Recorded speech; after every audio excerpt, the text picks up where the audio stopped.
Hello everyone, मेरा नाम है अभिषेक। इस वीडियो में हम लोग रेस्पिरेशन वाला जो टॉपिक है अपना लाइफ प्रोसेस चैप्टर का, जो कि बायोलॉजी का चैप्टर 1 है, उसको वन शॉट में कवर करने वाले हैं।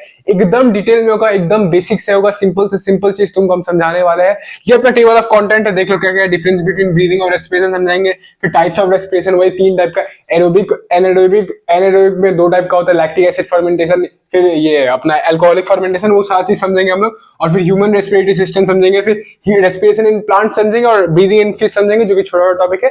वीडियो थोड़ा सा लंबा है बट एकदम डिटेल में है, कोई पॉइंट हम मिस नहीं करने वाला है। इस वीडियो को देखने के बाद तुम्हारा एक भी डाउट नहीं रहने वाला है। तो चलो बिना टाइम वेस्ट किए इस वीडियो को स्टार्ट करते हैं। हम लोग अपना पहला टॉपिक है, जिसमें हम लोग को समझना है कि ब्रीदिंग और रेस्पिरेशन में डिफरेंस क्या है, ताकि आगे चलकर हम लोग को कंफ्यूजन ना बने कि ब्रीदिंग क्या है भैया, रेस्पिरेशन क्या है भैया, दोनों अलग अलग चीज है। चलो समझते हैं इसको। तो स्टार्ट करते हैं। हम लोग सांस कैसे लेते हैं, वही चीज है, सिंपल सा चीज, बचपन से जो तुम पढ़ते आ रहे हो वही अपना बेसिक दिमाग में रखना कि तुम ऑक्सीजन को अंदर ले रहा है, कार्बन डाइऑक्साइड को अंदर छोड़ रहा है। क्या बोले, बचपन से जो तुम पढ़ते आ रहा है, ऑक्सीजन को अंदर ले रहा है, कार्बन डाइऑक्साइड को छोड़ रहा है, वही सिर्फ समझना। अभी वही सब अपने दिमाग में रखना। कुछ भी तुम अगर आगरम फगरम सुन के आया है, प्लीज ऑब्वियसली अपने दिमाग में मत रखना।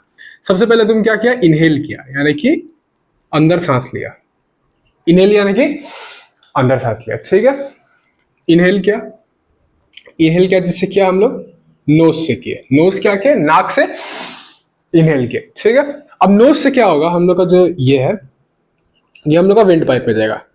ये थोड़ा ब्रीफ में है, इसके बाद तुम डिटेल में समझाएंगे कैसे ये पूरा प्रोसेस होता है, लेकिन अभी ब्रीफ में ही समझो, ठीक है।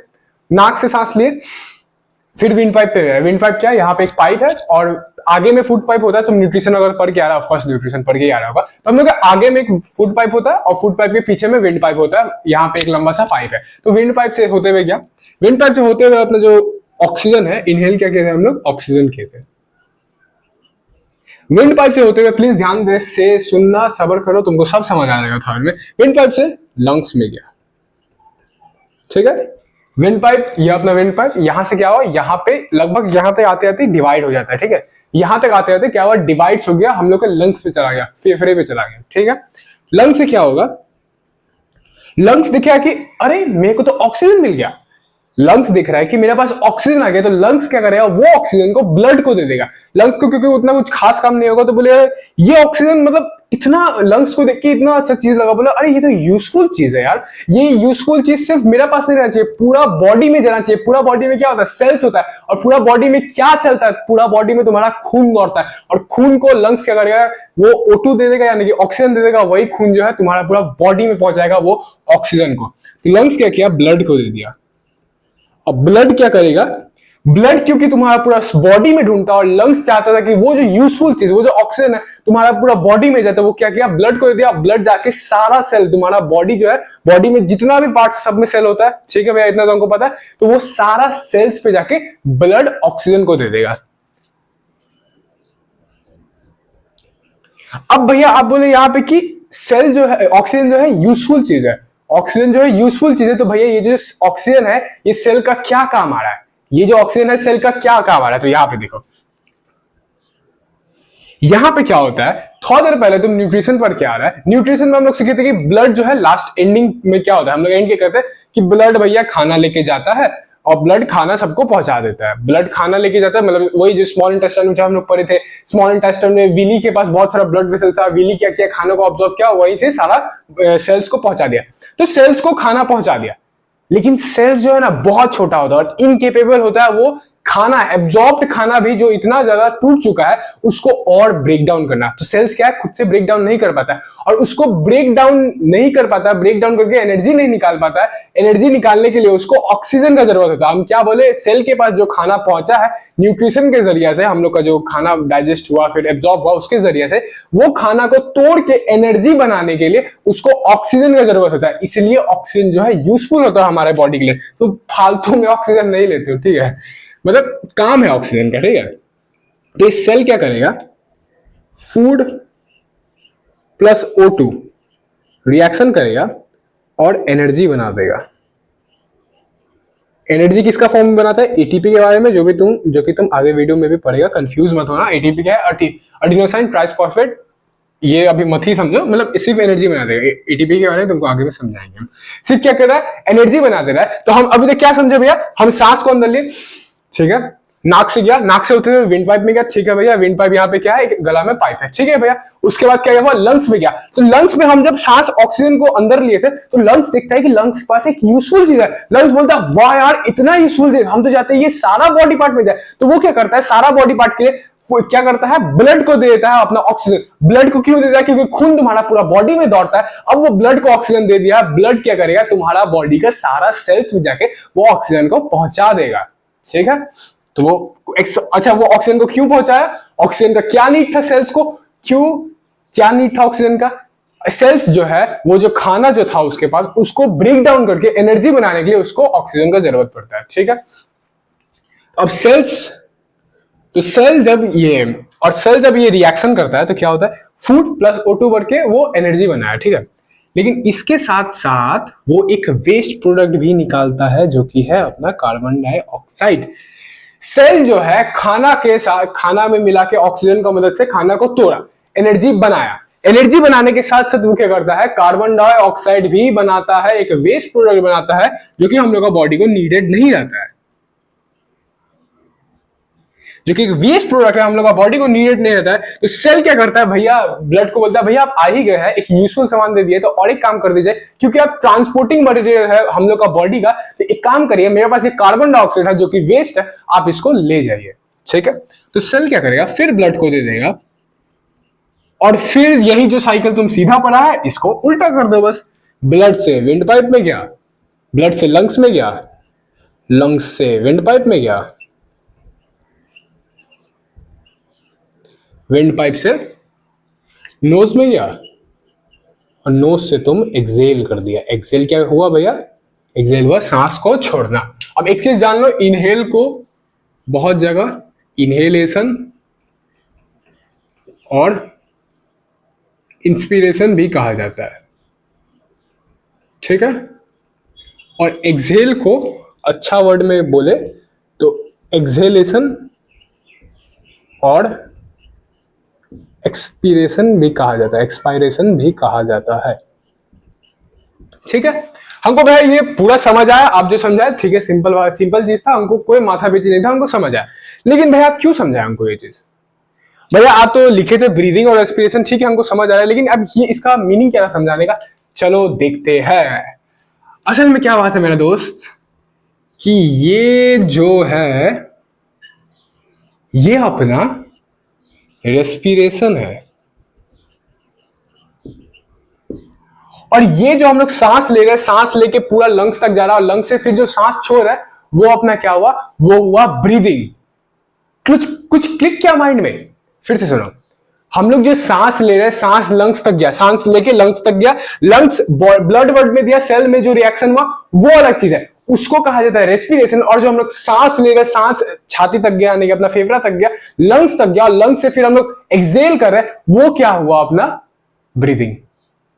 रेस्पिरेशन क्या हुआ, रेस्पिरेशन ये जो रिएक्शन कर रहा है, ये सेल जो है जो रिएक्शन कर रहा है, ऑक्सीजन की मदद से खाना को तोड़ के एनर्जी और CO2 बना रहा है, उसको कहा जाता है रेस्पिरेशन। और जो तुम इनहेल एक्सेल किया है, किसको, कार्बन ऑक्सीजन को अंदर लिया, कार्बन डाइऑक्साइड को बाहर छोड़ा, उसको कहा जाता है ब्रीदिंग।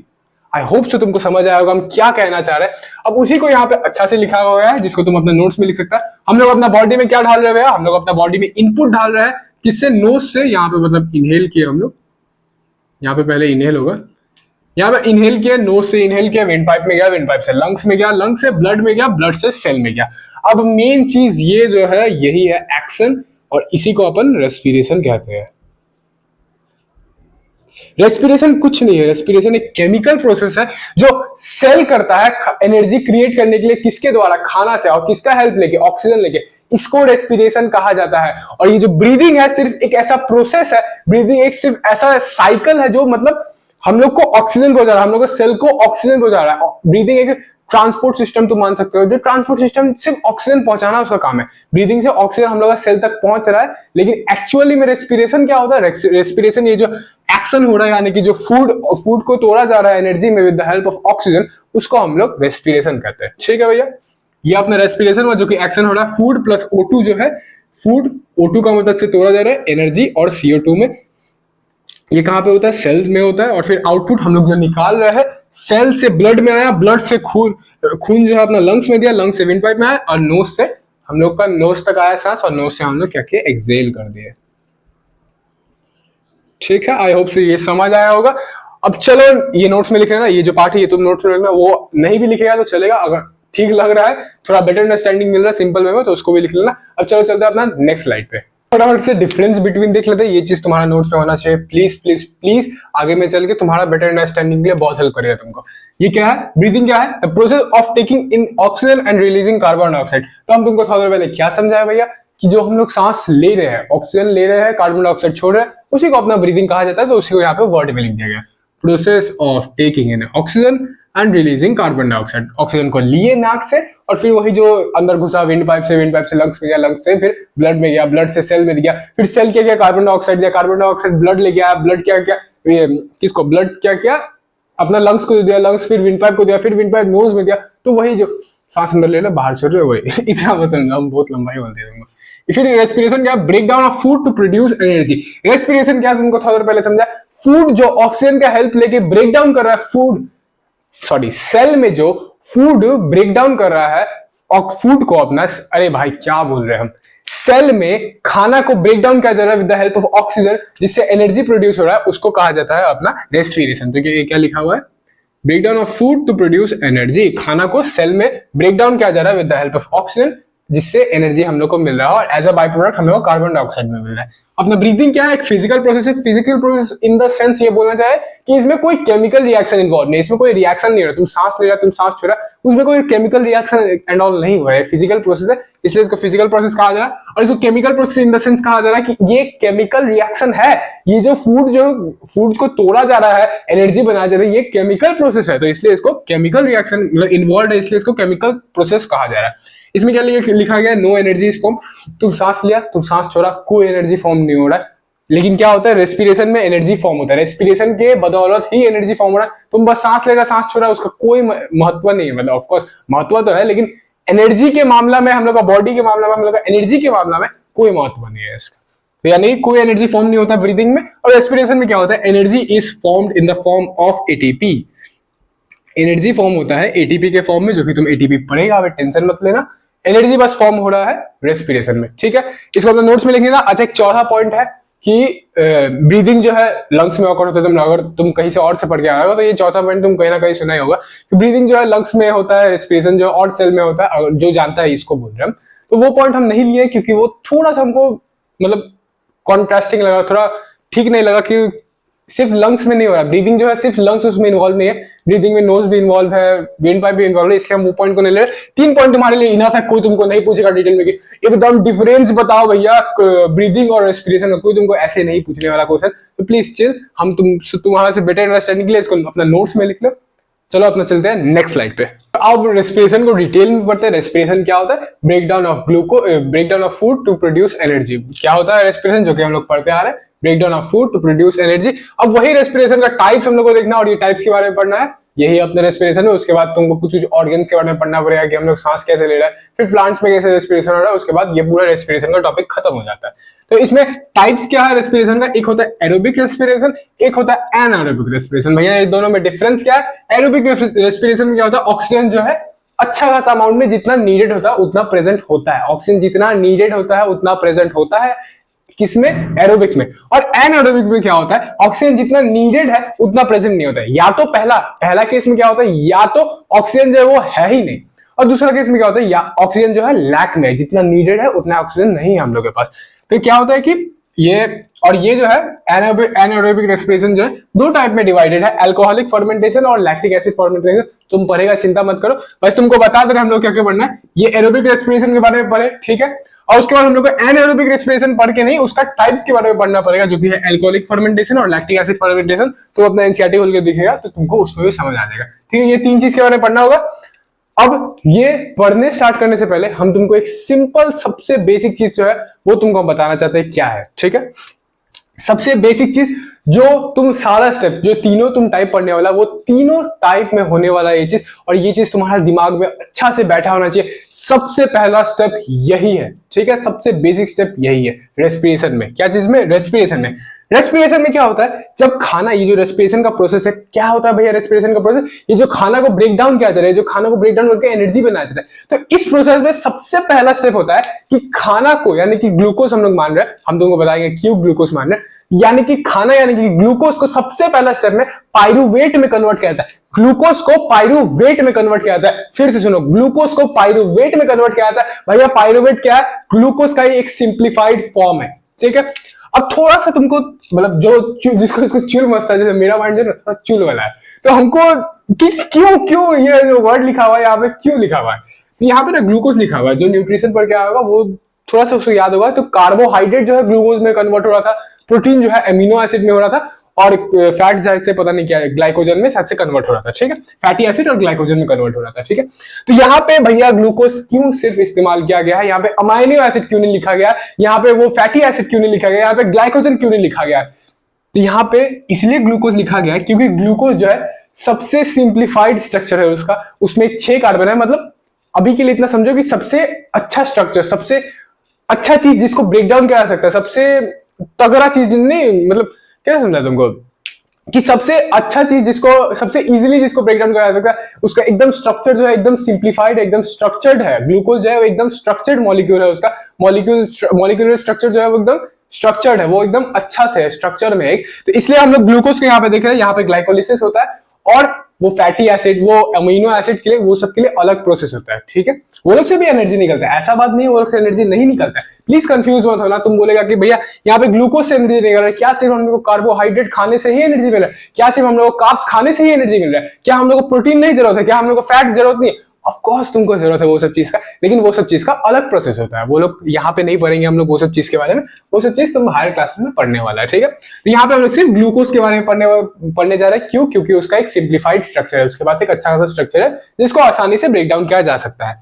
तो ग्लूकोज का फॉर्मूला अपना क्या है, C6H12O6, जो कि तुम बचपन से पढ़ते आ रहा है। अब पाइरुवेट भैया क्या है, पाइरुवेट में जो कन्वर्ट आप सबसे बोल रहे हैं कि सबसे पहला स्टेप है ग्लूकोज को पाइरुवेट में कन्वर्ट करना। भैया ये पाइरुवेट है क्या, पाइरुवेट कुछ नहीं है, ग्लूकोज का ही एक सिंप्लीफाइड फॉर्म है। मेरा बोलने का मतलब क्या है, देखो यहाँ पे ग्लूकोज का अपना फॉर्मूला है C6H12O6, इसी को और सिंप्लीफाई कर दिया, इसी को और थोड़ा तोड़ देंगे तो क्या होगा, इसका मॉलिक्यूल्स का जो मात्रा है वो कम हो जाएगा। तो वैसे यहाँ पे देखो पाइरुवेट है, ये अपना पाइरुवेट हुआ, इसका क्या हुआ, मॉलिक्यूल्स का मात्रा कम नहीं हुआ, C3H3O3, ये मॉलिक्यूल्स का मात्रा जो है कम हो गया, यानी कि और सिंप्लीफाई हो गया, ठीक है। पाइरुवेट ये होता है। अब क्या है कि बहुत जगह ये जो पाइरुवेट है इसको पाइरुविक एसिड भी लिखा रहेगा, लाइक एनसीईआरटी में तो पाइरुवेट ही लिखा गया मोस्ट ऑफ द टाइम, लेकिन क्या है कि बहुत जगह पाइरुविक एसिड भी लिखा रहता है बहुत सारा बुक में। तो अभी के लिए हम लोग क्लास 10 का बेसिक्स में, मतलब क्लास 10 में हम लोग मान रहे हैं कि पाइरुविक एसिड और पाइरुवेट जो है सेम होता है। क्यों हम लोग मान रहे हैं, क्योंकि देखो ये अपना पाइरुवेट है C3H3O3, C3H3O3, ज्यादा दिमाग में मत करो, बस हम तुमको बताने के लिए बता रहे हैं। पाइरुवेट है C3H3O3 और पाइरुविक एसिड है C3H4O3, सिर्फ इसमें एक हाइड्रोजन का डिफरेंस है, इसलिए वो डिफरेंस को हम लोग निग्लिजिबल मान के अभी के लिए मान रहे हैं कि दोनों सेम है, लेकिन हायर क्लास में तुमको नहीं मानना, हायर क्लास में ये दोनों डिफरेंट होता है, तो इसको बहुत जगह पाइरुविक एसिड भी लिखा रहेगा, ठीक है भैया, हमको इतना समझ आया। अब दूसरा चीज, ये जो ग्लूकोज है, ये जो पाइरुवेट में कन्वर्ट हो रहा है, ये कहां पे होता है, ये साइटोप्लाज्म में होता है। साइटोप्लाज्म क्या होता है, सेल के अंदर सेल ऑर्गेनीज होता है, मतलब सेल का पार्ट होता है, तो सेल के अंदर साइटोप्लाज्म होता है, उसमें ये जो है कन्वर्जन होता है, ग्लूकोज को पाइरुवेट में कन्वर्ट किया जाता है। और साइटोप्लाज्म नहीं पढ़ाएंगे तुमको। और ये जो प्रोसेस है ग्लूकोज को पाइरुवेट में कन्वर्ट करना, इसको ग्लाइकोलिसिस कहा जाता है।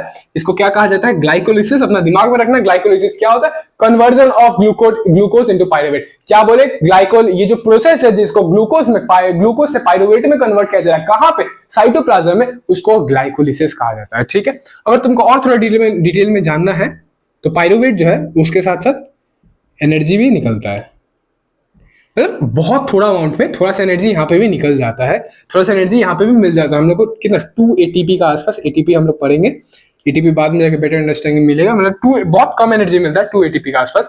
बस यही था अपना स्लाइड। चलो स्टार्ट करते हैं टाइप्स ऑफ रेस्पिरेशन को पढ़ना, जहाँ पे हम लोग एरोबिक रेस्पिरेशन को पढ़ेंगे। चलो वो स्लाइड पे हम लोग पढ़ते हैं एरोबिक रेस्पिरेशन को, जो कि पहला टाइप है अपना रेस्पिरेशन का। इसमें क्या होता है, ऑक्सीजन जो है प्रेजेंट रहता है, ये तो तुम सुना ही होगा। एरोबिक में क्या होता है, ऑक्सीजन जो है वो प्रेजेंट रहता है, और ये क्या होता है, most of the living organism में देखा जाता है। Most of the living organism इसलिए अभी कह रहे हैं क्योंकि इसका रीजन जो है तुम थोड़ा देर बाद समझ जाओगे। और सब ऑर्गेनिज्म में बहुत सारे ऑर्गेनिज्म क्या होता है, एनाएरोबिक रेस्पिरेशन भी देखा जाता है, इसलिए यहाँ पे सिर्फ लिखा गया most of the living organism, यानी कि ऑल लिविंग ऑर्गेनिज्म, ये नहीं लिखा गया इसलिए, ठीक है। इसमें तो एरोबिक रेस्पिरेशन में क्या होता है, एरोबिक रेस्पिरेशन में ग्लूकोज को सबसे पहले पाइरुवेट में कन्वर्ट किया गया, जो कि हम तुमको बता दिए पहला स्टेप क्या होता है, पहला स्टेप बेसिक्स होता है जो कि ग्लाइकोलिसिस होता है। ग्लाइकोलिसिस में क्या होता है, ग्लूकोज को पाइरुवेट में कन्वर्ट किया जाता है, ठीक है। अब तुमको एक बेसिक चीज समझ, ये पहला चीज की साइटोप्लाज्म में होता है, साइटोप्लाज्म हम तुमको समझा दिया था पहले क्या होता है। अब तुमको एक चीज ध्यान में रखना, अपना नजर में रखना कि ग्लूकोज को बहुत जगह क्या एनसीईआरटी में ही मेनली ग्लूकोज को क्या कहा जाता है, 6 कार्बन मॉलिक्यूल, और पाइरुवेट को कहा जाता है 3 कार्बन मॉलिक्यूल। भैया ऐसा क्यों कहा जा रहा है, अरे कुछ नहीं मेरा भाई, देखो ग्लूकोज क्या था अपना C6H12O6, हम तुमको पाइरुवेट क्या बताए थे, पाइरुवेट क्या बताया था C3H3O3। तो पाइरुवेट में कितना कार्बन मॉलिक्यूल कितना है 3, तो इसलिए इसको 3 कार्बन मॉलिक्यूल कहा जा रहा है। और ग्लूकोज में कार्बन मॉलिक्यूल कितना है 6, तो इसलिए इसको 6 कार्बन मॉलिक्यूल कहा जा रहा है। सिंपल सा चीज, प्लीज कंफ्यूज मत होना एनसीईआरटी में, ठीक है। एनसीईआरटी पसंद है बहुत कुछ घुमा फिरा के बस लिख देता है, उसका डिटेल में मतलब नहीं समझाता है, और वही बहुत चीज कंफ्यूजिंग हो जाता है, बहुत ही ब्रीफ में लिखा रहता है एनसीईआरटी में। अब इसके बाद ग्लूकोज से पाइरुवेट में पहला स्टेप कन्वर्ट हो गया, जो कि तुम तीनों स्टेप पे देखने वाला है, इसलिए सबसे पहले तुमको हम यही चीज सिखाए थे, ग्लाइकोलिसिस सिखाए थे। ये जो प्रोसेस है इसको ग्लाइकोलिसिस कहा जाता है, ठीक है। अब इसके बाद मेन स्टेप होता है, यहीं से अपना तीनों स्टेप में बटेगा। पहले तो ये स्टेप हो गया और यही से अपना तीनों जो है तीनों टाइप्स में बटने वाला है। सबसे पहला चीज हम लोग देख रहे हैं एरोबिक रेस्पिरेशन, इसमें क्या होता है ऑक्सीजन जो है प्रेजेंट रहता है। अब देखो पाइरुवेट जो है, पाइरुवेट को पता चल गया कि अरे यार ऑक्सीजन तो प्रेजेंट है, ऑक्सीजन जितना मेरे को चाहिए था उतना ऑक्सीजन तो मेरे पास है, तो वो क्या करेगा माइटोकॉन्ड्रिया में घुस के वो ये रिएक्शन कर देगा। वो क्या करेगा माइटोकॉन्ड्रिया में घुस के अपना रिएक्शन करेगा। फिर से बोल रहे पाइरुवेट जो था जो ग्लूकोज से कन्वर्ट है पाइरुवेट में, अब पाइरुवेट जो है, पाइरुवेट देखा अरे भैया मेरे को जितना ऑक्सीजन चाहिए था उतना ऑक्सीजन तो मेरे पास है, तो वो क्या करेगा माइटोकॉन्ड्रिया में ढुक के अपना रिएक्शन करेगा। माइटोकॉन्ड्रिया क्या है, सेल में ही एक पार्ट होता है, तो बचपन से सुनते आ रहा होगा कि mitochondria is the power house of the cell. हाँ वही क्लास 9 में जो तुम पढ़ा है वही माइटोकॉन्ड्रिया सेल का बस एक पार्ट होता है, तो इससे इतना ही समझो, वो माइटोकॉन्ड्रिया में ढुक के अब क्या करेगा वहां पे रिएक्शन करेगा, ठीक है। पाइरुवेट जो है माइटोकॉन्ड्रिया में ढुक के प्रेजेंस ऑफ ऑक्सीजन में रिएक्शन करता है और बनाता है, सॉरी रेस्पिरेशन करता है या रिएक्शन में बोल नहीं सकते, अपना बनाता है H2O कार्बन डाइऑक्साइड, यानी कि ये H2O यानी कि वाटर, कार्बन डाइऑक्साइड CO2, और एनर्जी बनाता है जो कि हाई अमाउंट में होता है। बहुत जगह इधर 38 ATP भी लिखा जाता है, लेकिन अभी वो एग्जैक्ट अमाउंट नहीं है तो हम सिर्फ ATP लिखे। तो क्या बना रहा है पाइरुवेट जो है माइटोकॉन्ड्रिया में ढुक गया, देखा कि प्रेजेंस ऑफ ऑक्सीजन है, यानी कि ऑक्सीजन जो जितना चाहिए था जितना इनफ चाहिए था वो है, तो वो क्या कर रहा है वाटर बनाएगा, कार्बन डाइऑक्साइड बनाएगा और एनर्जी बनाएगा जो कि एकदम हाई अमाउंट में, हाईएस्ट अमाउंट ऑफ एनर्जी इसमें निकलता है, जो कि नॉर्मली तुम्हारा बॉडी प्रोसेस करता है, नॉर्मली ये रिएक्शन तुम्हारा बॉडी करता है, इसलिए तुम इतना कुत्ते फांगते रहता है दिन भर स्कूल में, ठीक है। इसका रीजन यही है कि एनर्जी बना रहा है, और ये एनर्जी जो है बहुत हाई अमाउंट में हो रहा है, और ये क्या हो रहा है माइटोकॉन्ड्रिया में हो रहा है, इसलिए माइटोकॉन्ड्रिया को power house of the cell कहा जाता है। क्यों? क्योंकि माइटोकॉन्ड्रिया में बहुत सारा एनर्जी बन रहा है। अब यही चीज सिर्फ साइटोप्लाज्म में करेंगे तो कम एनर्जी बन रहा है, लेकिन क्योंकि माइटोकॉन्ड्रिया में ढुक के माइटोकॉन्ड्रिया में रिएक्शन कर रहा है और बहुत सारा एनर्जी बना रहा है in the form of ATP, तो वो क्या हो रहा है बहुत, इसलिए माइटोकॉन्ड्रिया को हम लोग कह रहे हैं power house of the cell, जो कि क्लास 9 में हम लोग पढ़े थे। हमको तो क्लास 9 से वही याद है, क्लास 9 में हमको क्या है सिर्फ वो याद था power house of the cell, mitochondria जो power house of the cell है, और हिंदी में से 2 बायोलॉजी का था, खाली वही चैप्टर याद है, उसके बाद पूरा क्लास 9 हम भूल चुके हैं। अब ये है अपना एटीपी जो निकला, एनर्जी जो है एटीपी का फॉर्म में निकला। अब भैया ये एटीपी क्या होता है, इतनी देर से सुनते आ रहे एटीपी क्या होता है। अब एटीपी समझाने से पहले हम तुमको कुछ चीज समझा दे रहे हैं। तुम्हारा एनसीईआरटी में तुम मोर टू नो, एनसीईआरटी जब तुम रीड करेगा मतलब उसमें ना एक मोर टू नो करके पोर्शन आता है। मोर टू नो में वो लोग एटीपी को अच्छा से बता रहा है, एटीपी को डिटेल में बता रहा है और एक्चुअली में बता रहा है कि एटीपी कैसे बनता है, ठीक है। लेकिन वो जो चीज है वो यहाँ पे हम नहीं समझाने वाले तुमको, वो उतना इंपॉर्टेंट भी नहीं है, एनसीईआरटी सिर्फ मोर टू नो में देके रखा है, यानी कि और जान लीजिए आप। हम वो चीज नहीं समझा रहे इसलिए क्योंकि एक चीज वो अगर उठाएंगे ना, एक वो टॉपिक उठाएंगे उससे 10 सवाल बन के आ जाएगा और 10 डाउट तुम्हारा क्लियर करना पड़ेगा उस चीज के लिए, और वो 10 डाउट हम अभी क्लियर नहीं करना चाहते क्योंकि ये वीडियो उतना हम लंबा बनाना नहीं चाहते। वो उसमें क्या हो, वो उतना क्योंकि इंपॉर्टेंट नहीं है, वो उतना जानने का जरूरत नहीं है तुमको अभी के लिए, इस मोमेंट के लिए, ये वीडियो के लिए। तो वो वीडियो के लिए क्या करेंगे, जिसको उसमें इंटरेस्ट है हम उसके लिए एक अलग से वीडियो बना देंगे, एटीपी के बारे में एकदम अच्छा से वीडियो बना देंगे। अभी के लिए एटीपी बस इतना जानो, एटीपी क्या होता है, एडिनोसाइन ट्राइफॉस्फेट, स्पेलिंग देख लेना। और क्या होता है, ये एक एनर्जी का करेंसी होता है, जैसे हम लोग का इंडिया का करेंसी क्या है, रूपी। तो जितना ज्यादा पैसा उतना ज्यादा हम अमीर होगा, जितना ज्यादा पैसा उतना ज्यादा हम रिच होगा। तो वैसे जितना ज्यादा एटीपी उतना ज्यादा हम एनर्जी में रिच होगा, उतना ज्यादा मेरे पास एनर्जी है, वही अपना एटीपी एनर्जी का करेंसी है। ठीक है, चिंता मत करो, एटीपी हम वीडियो बना देंगे। अभी के लिए बस इतना ही, यही दो ही पॉइंट समझ के रखो, एटीपी क्या है, एनर्जी का करेंसी है और एडिनोसाइन ट्राइफॉस्फेट है। ठीक है, यही था अपना ये स्लाइड में। चलते अपना नेक्स्ट स्लाइड पे, एनारोबिक रेस्पिरेशन को एंड हम लोग पढ़ लिए एरोबिक रेस्पिरेशन, अब पढ़ना है एनारोबिक रेस्पिरेशन। एनारोबिक रेस्पिरेशन में क्या है, दो टाइप का है, एक अल्कोहलिक फर्मेंटेशन है, एक लैक्टिक एसिड फर्मेंटेशन है। यहाँ पे हम लोग अल्कोहलिक फर्मेंटेशन को पढ़े, इसके बाद हम लोग लैक्टिक एसिड फर्मेंटेशन को पढ़ेंगे। ठीक है, अब क्या है कि एनारोबिक रेस्पिरेशन जो है, एक की डिफरेंस है एरोबिक और एनारोबिक में। एरोबिक जो है वो ऑक्सीजन के प्रेजेंस में हो रहा था, और एनारोबिक जो है या तो लैक ऑफ ऑक्सीजन या फिर ऑक्सीजन एब्सेंट रहता है, यानी कि जितना अमाउंट में ऑक्सीजन चाहिए रहता है उतना इनफ अमाउंट में ऑक्सीजन नहीं रहता है। तो इसमें क्या होता है, या तो lack slash absent of O2, O2 यानी कि O2 यानी कि अपना ऑक्सीजन। ठीक है, अब यहां पे हम लोग को पढ़ना है अल्कोहलिक फर्मेंटेशन। उससे पहले ये एनारोबिक रेस्पिरेशन जो है, इसको फर्मेंटेशन भी कहा जाता है, इतना बस जान के रख लो। क्यों कहा जाता है जानने की जरूरत नहीं है, इसको फर्मेंटेशन भी कहा जाता है। तो यहां पे लिखा गया अल्कोहलिक फर्मेंटेशन, फर्मेंटेशन समझ आया। ठीक है, अल्कोहलिक एनारोबिक रेस्पिरेशन को फर्मेंटेशन भी कहा जाता है, वो लिखा गया। अब अल्कोहलिक क्यों लिखा गया, क्योंकि इसमें अल्कोहल का निर्माण होता है, यानी कि अल्कोहल बनता है इसमें। ठीक है, इसमें क्या है, सबसे पहला पॉइंट, ये जो रेस्पिरेशन है ये यीस्ट में देखा जाता है। अब यीस्ट क्या होता है भैया, यीस्ट तुम पहले भी नाम सुना होगा, एक यूनिसेलुलर फंगाई होता है, फंगाई बैक्टीरिया, बचपन से हम लोग सुनते आ रहा है। और ये यीस्ट क्या है, यूनिसेलुलर फंगाई है, यानी कि एक सेल वाला फंगाई है। ठीक है, एक सेल वाला फंगाई है, मतलब एक ही सेल से ये सारा अपना काम करता है, न्यूट्रिशन रेस्पिरेशन एक्सक्रीशन जो भी है सारा एक सेल से करता है, यूनिसेलुलर फंगाई है। और ये क्या यूज होता है, ये वाला जो रेस्पिरेशन है, यानी कि यीस्ट वाला जो रेस्पिरेशन है, उसको यूज किया जाता है in baking and alcoholic industry. Alcoholic industry में क्यों यूज किया जाता है, क्योंकि भैया इथेनॉल बनता है और इथेनॉल से ही अल्कोहल्स बनता है, वाइन्स बनता है, बियर्स बनता है वो। और बेकिंग इंडस्ट्री में यूज किया जाता है। बेकिंग इंडस्ट्री में क्यों यूज किया जा रहा है, क्योंकि इसमें बहुत ही high amount of carbon dioxide release होता है, और कार्बन डाइऑक्साइड बहुत हाई अमाउंट में रिलीज होगा तो क्या होगा, ये जो बेकिंग इंडस्ट्री में क्या है, केक आया, ब्रेड्स आया, तो ये क्या करेगा, केक और ब्रेड को फुला देगा, फुलनेस ला देगा। तो हम लोग क्या, फुला फुला ब्रेड अच्छा लगता है, फुला फुला केक ही अच्छा लगता है, तो हम इसलिए इसको बेकिंग इंडस्ट्री में यूज किया जाता है। अब चलो मेन पार्ट पे आते हैं कि क्यों इसको किया जाता है, ये सब नोट्स में लिख लेना। ठीक है, कैसे होता है इसमें। सबसे पहले ग्लूकोज लिया गया, जो कि हम तुमको पढ़ा चुके हैं, उसको साइटोप्लाज्म में लिया गया। ग्लूकोज को पाइरूवेट में कन्वर्ट किया गया, किसमें भैया, साइटोप्लाज्म में। ग्लूकोज क्या है अपना 6C मॉलिक्यूल है, 6 यानी कि 6 कार्बन वाला मॉलिक्यूल है, और पाइरूवेट जो है अपना 3 कार्बन वाला मॉलिक्यूल है। इसका फॉर्मूला प्लीज याद रखना, ग्लूकोज का फॉर्मूला जो कि तुम बचपन से पढ़ते आ रहा है, C6H12O6। पाइरूवेट का है C3H3O3। ये 3C क्यों कहा जा रहा है, क्योंकि यहाँ पे 3 कार्बन है। ये 6C क्यों कहा जा रहा है यहाँ पे, क्योंकि 6 कार्बन है, जो कि हम पहले बता चुके हैं। अब यहाँ पे क्या हो रहा है, देखो हम क्या पता है, या तो लैक ऑफ ऑक्सीजन या तो एब्सेंस ऑफ ऑक्सीजन। इसमें क्या हो रहा है, एब्सेंस ऑफ ऑक्सीजन है, ये एब्सेंस ऑफ ऑक्सीजन वाला पार्ट है। इसमें क्या होता है, ऑक्सीजन जो है वो एब्सेंट ही रहता है। तो यहाँ पे पाइरूवेट है, ठीक है, पाइरूवेट में कन्वर्ट हो गया। अच्छा से इमेजिन करना, ग्लूकोज जो है पाइरूवेट में कन्वर्ट हो चुका है सेल के अंदर में।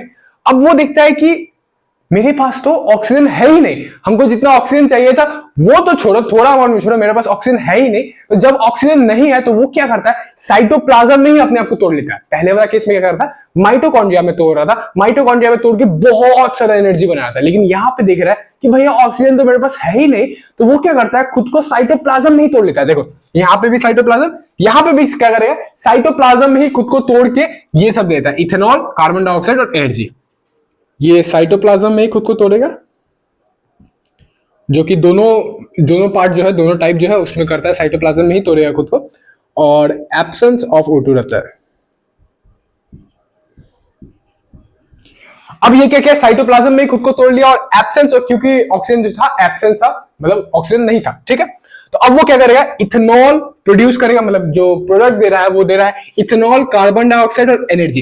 एनर्जी जो है पिछला वाला चीज से बहुत कम है, पिछला वाला जो था माइटोकॉन्ड्रिया में टूटा जा रहा था जो बहुत सारा एनर्जी दे रहा था, यहाँ पे क्या है, बहुत कम एनर्जी देता है, लो अमाउंट ऑफ एनर्जी देता है। इथेनॉल ही अपना अल्कोहल होता है और इथेनॉल को 2 कार्बन मॉलिक्यूल भी कहा जाता है। क्यों? क्योंकि इसका फॉर्मूला जो है वो होता है C2H5OH। ठीक है, ठीक है। ये क्या किया, ग्लूकोज पायरुवेट में सबसे पहले कन्वर्ट हुआ। अब क्योंकि पायरुवेट को दिखा कि भैया मेरे पास ऑक्सीजन है ही नहीं, तो क्या करता है, खुद को साइटोप्लाज्म में ही तोड़ लेता है। साइटोप्लाज्म में खुद को तोड़ के इथेनॉल देता है, CO2 देता है, एनर्जी देता है। इथेनॉल क्या होता है, इथेनॉल ही अल्कोहल होता है। कोई भी तुम अल्कोहलिक बेवरेज, वाइन, बियर, उसका पीछे देखेगा तो मेन उसका जो प्रोडक्ट होता है, प्राइमरी प्रोडक्ट जो होता है वो इथेनॉल ही होता है। इथेनॉल से ही अल्कोहल बनता है। वाइन में 80%, बियर में 60%, कुछ ऐसे ऐसे अमाउंट होता है इथेनॉल का। ठीक है, चलते हैं अपना दूसरा पार्ट पे। ये क्या है, lactic acid fermentation, anaerobic respiration का दूसरा पार्ट है। लैक्टिक एसिड फर्मेंटेशन ये जो मोस्टली सीन किया जाता है इन ह्यूमंस, मतलब हम लोग के मसल्स में सीन किया जाता है।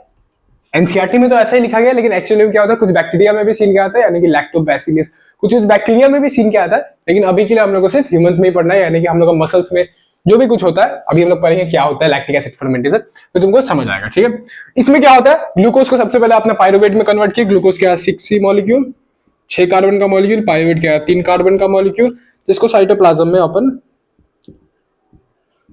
पायरुवेट में कन्वर्ट किया। ग्लूकोज को साइटोप्लाज्म में पायरुवेट में कन्वर्ट किया।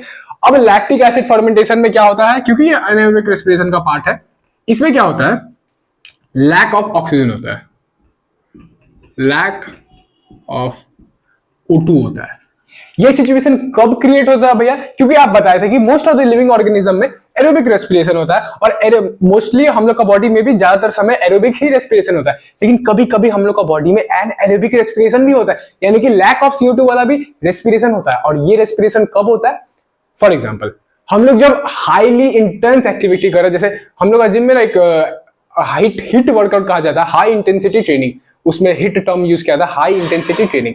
तो वो उसमें क्या होता है, एकदम हाई इंटेंसिटी पे मतलब हम लोग का मसल्स को फेलियर तक लेके जाया जाता है। मतलब अब एक ह्यूमन का कितना पोटेंशियल होता है, उतना एक बॉडी का कितना पोटेंशियल होता है, उतना तक लेके जाता है, यानी कि हाई इंटेंसिटी वर्कआउट किया जा रहा है, बहुत ही हाई इंटेंसिटी वर्कआउट ले रहा है। आई होप से मतलब समझ आएगा, हम तो जिम जाते हैं इसलिए तुमको जिम वाला एग्जांपल दे रहे हैं। तो हाई इंटेंसिटी वर्कआउट कर रहे हैं, मान लो हम जिम कर रहे हैं, ठीक है, बहुत भयंकर वाला ट्रेनिंग कर रहे हैं जिम में। तो उस समय क्या होगा कि मेरा बॉडी को, हम हाई इंटेंसिटी ट्रेनिंग कर रहे हैं, मेरा बॉडी को बहुत ज्यादा एनर्जी का नीड होगा, मेरा बॉडी को बहुत ज्यादा एनर्जी का नीड है। एक तरफ मेरा बॉडी को बहुत ज्यादा एनर्जी का नीड है क्योंकि हम हाई इंटेंसिटी वर्कआउट कर रहे हैं, हाई इंटेंसिटी ट्रेनिंग कर रहे हैं, और दूसरा तरफ क्या है, मेरा जो लंग्स है, मेरा जो ब्लड है, जितना अमाउंट में ऑक्सीजन चाहिए मेरा बॉडी को, जितना अमाउंट में मेरा ऑक्सीजन बॉडी जो है डिमांड कर रहा है ऑक्सीजन, क्या चीज के लिए, एनर्जी बनाने के लिए। एनर्जी कैसे बनता है, रेस्पिरेशन से। रेस्पिरेशन क्या होता है, उसमें ऑक्सीजन का डिमांड होता है। तो ऑक्सीजन डिमांड कर रहा है मेरा बॉडी, मेरा लंग्स से, मेरा ब्लड से उतना अमाउंट ऑफ ऑक्सीजन नहीं मिल पाता है मेरा बॉडी को उस समय, उतना अमाउंट ऑफ ऑक्सीजन मेरा बॉडी को उस समय नहीं मिल पा रहा। तो उस समय क्या हो जाता है, लैक ऑफ CO2 हो जाता है, CO2 sorry, lack of oxygen हो जाता है मेरा बॉडी में। तब ये हम लोग का एनारोबिक रेस्पिरेशन होने लगता है, क्योंकि देखो मेरा बॉडी हम वर्कआउट कर रहे हैं, मेरा बॉडी को एनर्जी की जरूरत है, तो वो कोई ना कोई तरीका से कुछ ना कुछ करके वो निकाल ही लेगा एनर्जी। तो वो इस प्रोसेस को करता है उस समय। ठीक है, ग्लूकोज को पायरुवेट में कन्वर्ट किया, पायरुवेट को अब क्या करेगा, साइटोप्लाज्म में ही ब्रेक कर लेगा। हम क्या बोल रहे थे कि एनारोबिक रेस्पिरेशन का दोनों पार्ट में क्या होता है, साइटोप्लाज्म में ही ब्रेक होता है, मतलब और कोई सेल का पार्ट में नहीं जाता है। साइटोप्लाज्म में पायरुवेट जो है, पायरुवेट फिर से साइटोप्लाज्म में ही ब्रेक हो जाता है। तो पायरुवेट जो है साइटोप्लाज्म में ही ब्रेक हो गया। इसमें क्या होता है, लैक ऑफ CO2 होता है, बाय CO2 काहे बोल रहे हैं हम, लैक ऑफ O2 होता है। और इसमें क्या फॉर्म होता है, प्रोडक्ट क्या होता है, लैक्टिक एसिड और एनर्जी बनता है। लैक्टिक एसिड और एनर्जी बनता है, यहाँ पे CO2 नहीं बनता है, ध्यान में रखना, अपना दिमाग में रखना। पहला दो में अल्कोहलिक फर्मेंटेशन और एरोबिक रेस्पिरेशन में CO2 बन रहा था, लेकिन इसमें क्या है, CO2 नहीं बनता है। ठीक है, ऐसे याद कर लो कि एक एक कम हो रहा है। पहला में H2O भी था, CO2 भी था, लेकिन उसके बाद क्या हुआ, H2O हट गया। अब तीसरा में क्या हो रहा है, CO2 भी हट गया। ऐसे लेवल में याद कर लेना। लैक्टिक एसिड क्या होता है, यही लैक्टिक एसिड जब हम लोग का बॉडी में एक्यूमुलेट करता है, यानी कि हम लोग का बॉडी में जब भर जाता है, मिल जाता है, बहुत सारा एक जगह पे इकट्ठा हो जाता है, तो हम लोग को क्रैम्प क्रॉस करता है, क्रैम्प कॉज करता है। मतलब क्रैम्प समझ रहा है ना, हम लोग यहाँ पे तो बग्घा कहा जाता है, अब तुम लोग यहाँ पे क्या कहता है हमको नहीं पता, लेकिन क्रैम्प का मतलब तो सब समझ रहा होगा। क्रैम्प वही जो बग्घा ऐसा लग जाता है, दर्द करने लगता है एक बार में, वो कॉज करता है। और एनर्जी बहुत ही लो अमाउंट में कॉज करता है, यानी कि एरोबिक रेस्पिरेशन से तो बहुत ही लो अमाउंट में एनर्जी कॉज करता है। ठीक है, एनर्जी किसका, एनर्जी कॉज नहीं, फॉर्म करता है। एनर्जी किसका फॉर्म में? एटीपी का फॉर्म में, एडिनोसाइन ट्राइफॉस्फेट। ठीक है, ये था अपना एनाएरोबिक रेस्पिरेशन का सेकंड पार्ट भी, लैक्टिक एसिड फर्मेंटेशन। क्या था?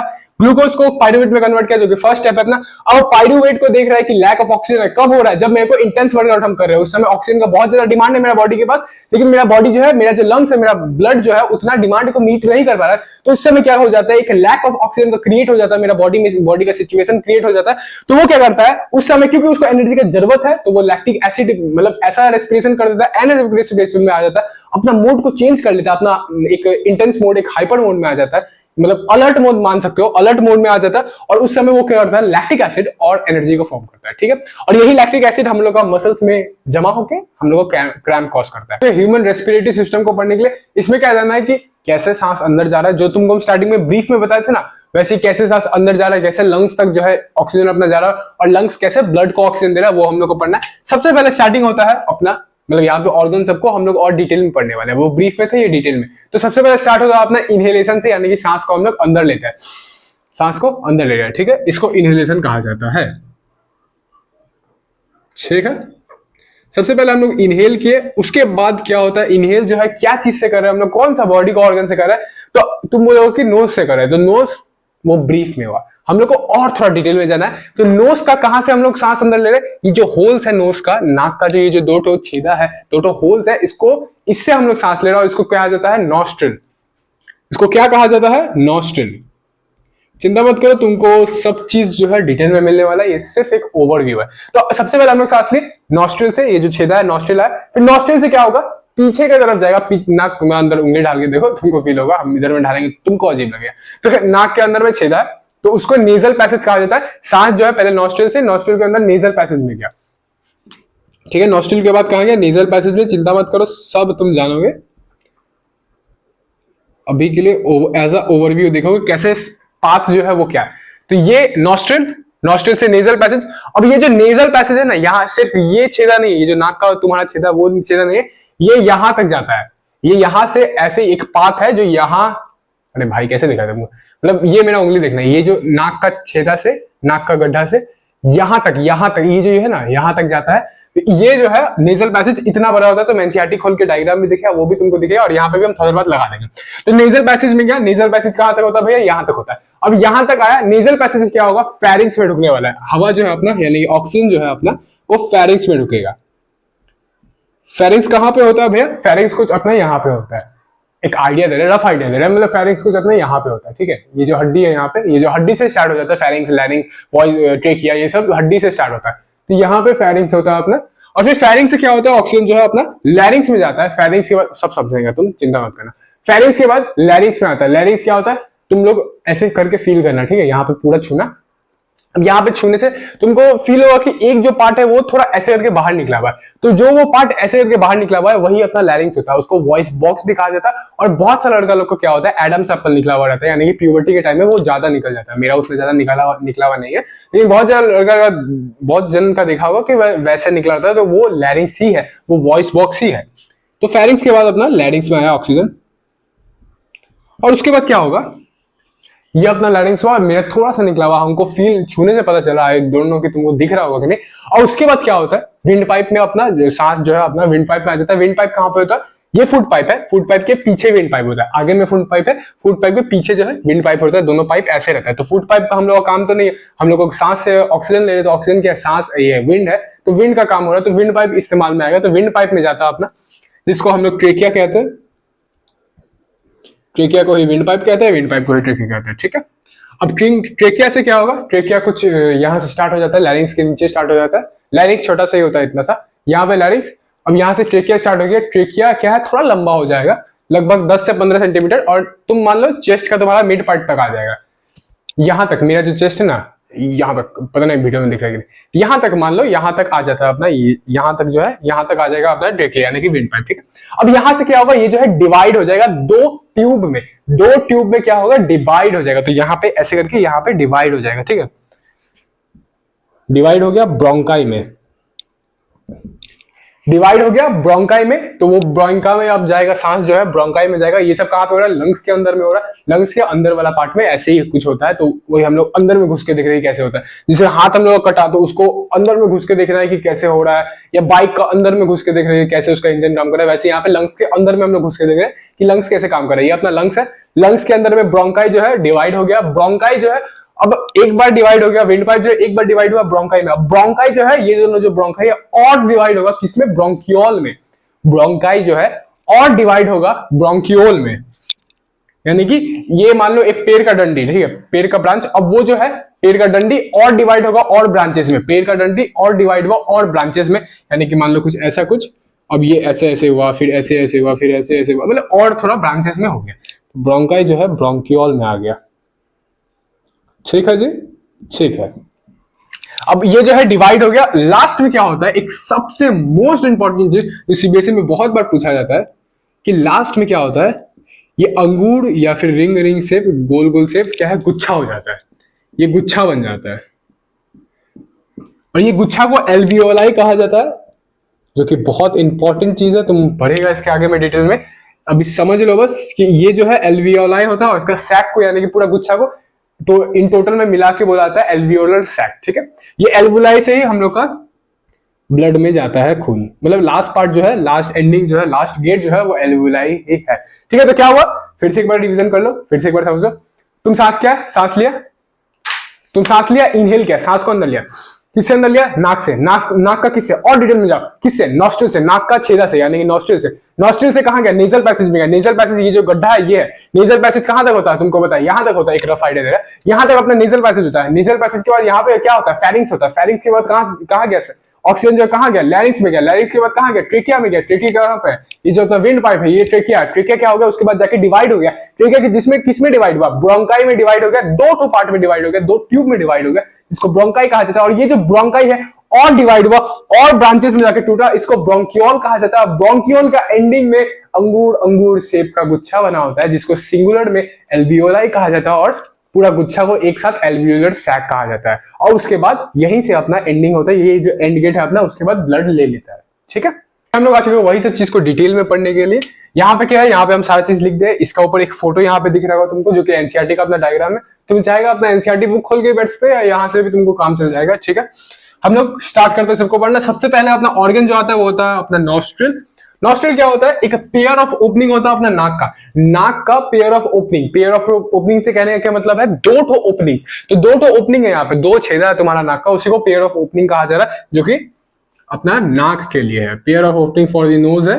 ठीक है, और दूसरा पॉइंट लिखा गया है एंट्री पॉइंट फॉर एयर। सबसे पहला पॉइंट जो आता है अपना एंट्री पॉइंट है एयर के लिए, हवा के लिए। सबसे एंट्री पॉइंट, सबसे पहला पॉइंट जो है वो नॉस्ट्रिल ही आता है, ये जो छेदा यही आता है। ठीक है, तो ये अपना नॉस्ट्रिल कंप्लीट हो गया। अब इसके बाद हम लोग को चलना नेजल पैसेज पे। नॉस्ट्रिल के बाद क्या आता है भैया?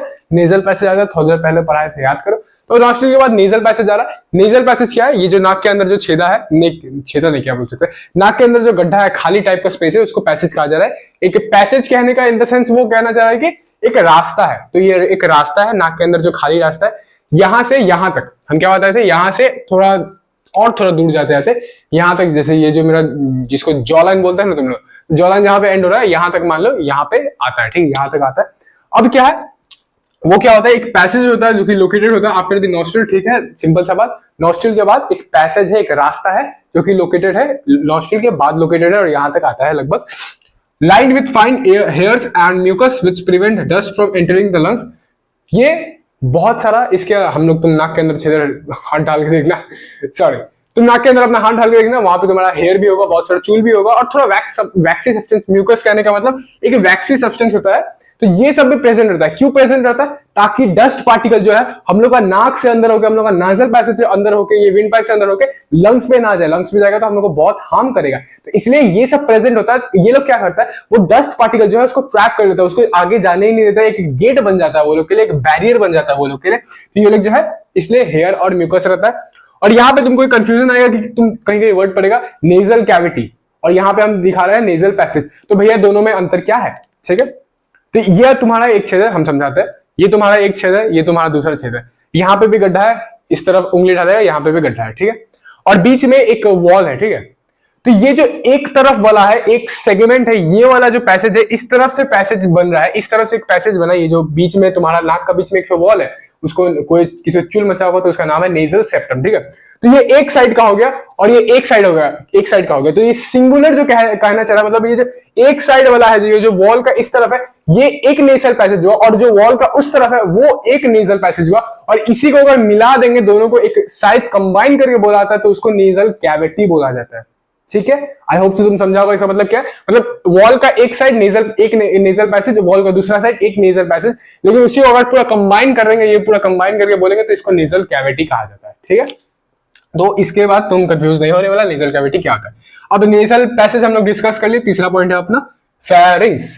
तीसरा अपना जो ऑर्गन है वो है फेरिंग्स। ये क्या है? कॉमन पैसेज है for both air and food. इससे ज्यादा तुमको कुछ और जानने की जरूरत नहीं। एक कॉमन पैसेज है, यहाँ से यहाँ पे एक कॉमन पैसेज है जहां से हम लोग का खाना यानी कि फूड पाइप भी होता है, जहां से हम लोग खाना भी पास होता है, जहां से हम लोग का एयर भी पास होता है। इसके बाद लैरिंग्स आता है। लैरिंग्स से क्या होता है? डिवाइड हो जाता है, मतलब फूड पाइप और विंड पाइप जो है डिवाइड हो जाता है। लेकिन ये क्या है? ये एक ऐसा कॉमन जगह है जहां से खाना भी पास हो रहा है, एयर भी पास हो रहा है, ठीक है। फेरिंग्स के बाद पढ़ने के लिए फेरिंग्स तक हम लोग पढ़ लिया। अब लैरिंग्स से स्टार्ट करना है। लैरिंग्स, ट्रेकिया और ब्रोंकाई को हम लोग देखेंगे। सबसे पहले अपना लैरिंग्स। लैरिंग्स क्या होता है भैया? लैरिंग्स होता है अपना वॉइस बॉक्स, जिससे तुम्हारा आवाज निकलता है। अगर तुम प्रैक्टिकली छू के पता करना चाहोगे तो अपना गला को थोड़ा सा उठाना और सबसे निकला हुआ जो पार्ट तुमको फील हो रहा है, ऐसे करके फील करना, ये जो हड्डी सब है, और सबसे जो निकला हुआ पार्ट है तुम्हारा, वही है तुम्हारा लैरिंग्स, ठीक है। उसी को वॉइस बॉक्स कहा जाता है। बहुत जिनका क्या है, बहुत ज्यादा भी निकला होता है, वही वो लैरिंग्स ही होता है। जैसे यहाँ पे एडम्स एप्पल जिसको बोला था ना, वो लैरिंग्स ही होता है। क्या होता है? लैरिंग्स जो है एक्सपैंड हो चुका है, यानी कि बहुत ज्यादा इनलार्ज हो चुका है हार्मोन वार्मोन की वजह से। चलो देखते हैं क्या है ये। Located above trachea. Above trachea मतलब ट्रेकिया यानी कि विंड पाइप। विंड पाइप यहाँ पे होता है, ये यहाँ पे हम तुमको बताए थे, यहाँ पे विंड पाइप होता है। उसके अबोव में जस्ट ऐसे करके एक छोटा सा ऐसे इस शेप में कुछ ऐसे शेप रहता है, मतलब मान लो ऐसा करके कुछ प्लेस किया हुआ है यहाँ पे। अबोव ट्रेकिया, ट्रेकिया यानी कि विंड पाइप, ठीक है। Made up of cartilage. Cartilage का बना होता है। अभी सिर्फ इतना ही जानो कि नॉर्मली एक कार्टिलेज ऐसा मसल है जो थोड़ा फ्लेक्सिबल होता है, जैसे तुम्हारा कान भी है, वो कार्टिलेज का बना हुआ है, वो थोड़ा फ्लेक्सिबल है। हालांकि ये पूरी कार्टिलेज का नहीं बना होता, थोड़ा सा लिगामेंट भी होता है इसमें, थोड़ा सा और सब भी चीज भी होता है, लेकिन अभी के लिए इतना ही जान के रखो, इतना काफी है। यहाँ पे तुम एडम्स एप्पल के बारे में हम डिस्कस कर लिया। एडम्स एप्पल क्या होता है? In large लैरिंग्स। एडम्स एप्पल बहुत जन के यहाँ पे जो बहुत ज्यादा ही निकला होता है वो लैरिंग्स ही होता है, ठीक है। अब हम लोग पढ़ लिया लैरिंग्स। अब हम लोग को चलना है ट्रेकिया में, जो कि है अपना wind pipe. Trachea slash wind pipe. ये क्या है देखते हैं। एक ट्यूब लाइक स्ट्रक्चर है। हाँ भैया, ट्यूब लाइक स्ट्रक्चर ही हम तुमको बताए भी थे। यहां से लैरिंग्स के बाद स्टार्ट होता है ये, और लगभग यहां तक जाता है। एक ट्यूब लाइक स्ट्रक्चर है ये पूरा। तो ट्यूब लाइक स्ट्रक्चर हुआ ये। उसके बाद supported by C shaped rings of cartilage. भैया इसका मतलब क्या है? यहाँ पे ना तुमको एक फोटो हम दिख रहा होगा, ये रेस्पिरेटरी वाला नहीं, तुमको दूसरा फोटो दिख रहा होगा। तो वो देखो, वो पाइप जो है कैसे सी शेप्ड, ये क्या बोलेंगे उसको, कोई प्लास्टिक का रिंग जो है उससे कांठी वाला जो है दुकान, हार्डवेयर दुकान से लेके आया हुआ है। तो वो पाइप जो है कैसे सी शेप्ड, वो क्या पता नहीं क्या बोलते हैं उसको, उससे सपोर्टेड है। तो वैसे ही सेम सिमिलरली वैसे ही ये हम लोग का विंड पाइप है, ये एक ट्यूब है। तो हम लोग का विंड पाइप भी जो है वैसे ही सी शेप जो है उस cartilage, C shape ring cartilage से जो बना हुआ है उससे सपोर्टेड रहता है। तुमको आया होगा, फील आ गया होगा हम क्या कहना चाह रहे हैं। तुम्हारा घर में बहुत जगह तुम देखा होगा, जब लाइट वाइट भी लगता है, जब तार वार भी लगते हैं, जब पाइप वाइप भी लगते हैं, तो क्या होता है एक सी शेप कुछ करके ऐसे लगा के कांटे से ठोक दिया जाता है। तो उससे क्या होता है, वो सपोर्ट में रहता है। उससे क्या होता है, वो कोलैप्स नहीं करता, अपना जगह में मेंटेन रखता है। तो वैसे यहाँ पे भी सी शेप रिंग्स ऑफ कार्टिलेज रहता है। इससे क्या होता है, प्रिवेंट कोलैप्सिंग। ये प्रिवेंट करता है कोलैप्सिंग को, किसका? विंड पाइप का। विंड पाइप ऐसे करके गिर ना जाए, अपना शेप में जो है, अपना जगह में जो है मेंटेन रहे यहाँ पे। और लगभग कुछ 20, मतलब एग्जैक्ट नंबर नहीं बता रहे, लगभग 20 तक होता है। जब एडल्ट ह्यूमन पूरा ग्रो हो जाता है, हम लोग पूरा ग्रोथ कर लेते हैं, 20 लगभग आसपास होता है। तुम फील भी कर सकते हो, यहाँ पे 1-2 ही फील होगा तुमको, ज्यादा फील नहीं होगा, और सब तो अंदर में है ना। यहाँ पे तुम लैरिंग्स फील कर लिया, लैरिंग्स चुके निकला हुआ है, उसका नीचे जस्ट थोड़ा सा आना और ऐसे से करना, तो तुमको गोल गोल शेप का कुछ दिखेगा, तुमको फील होगा कुछ सी शेप का है, गोल गोल ऐसा कुछ है, वही है। उसके बाद हम लोग को देखना है ब्रोंकाई। हम लोग ट्रेकिया पढ़ लिया, यानी कि विंड पाइप पढ़ लिया। अब हम लोग को देखना है ब्रोंकाई।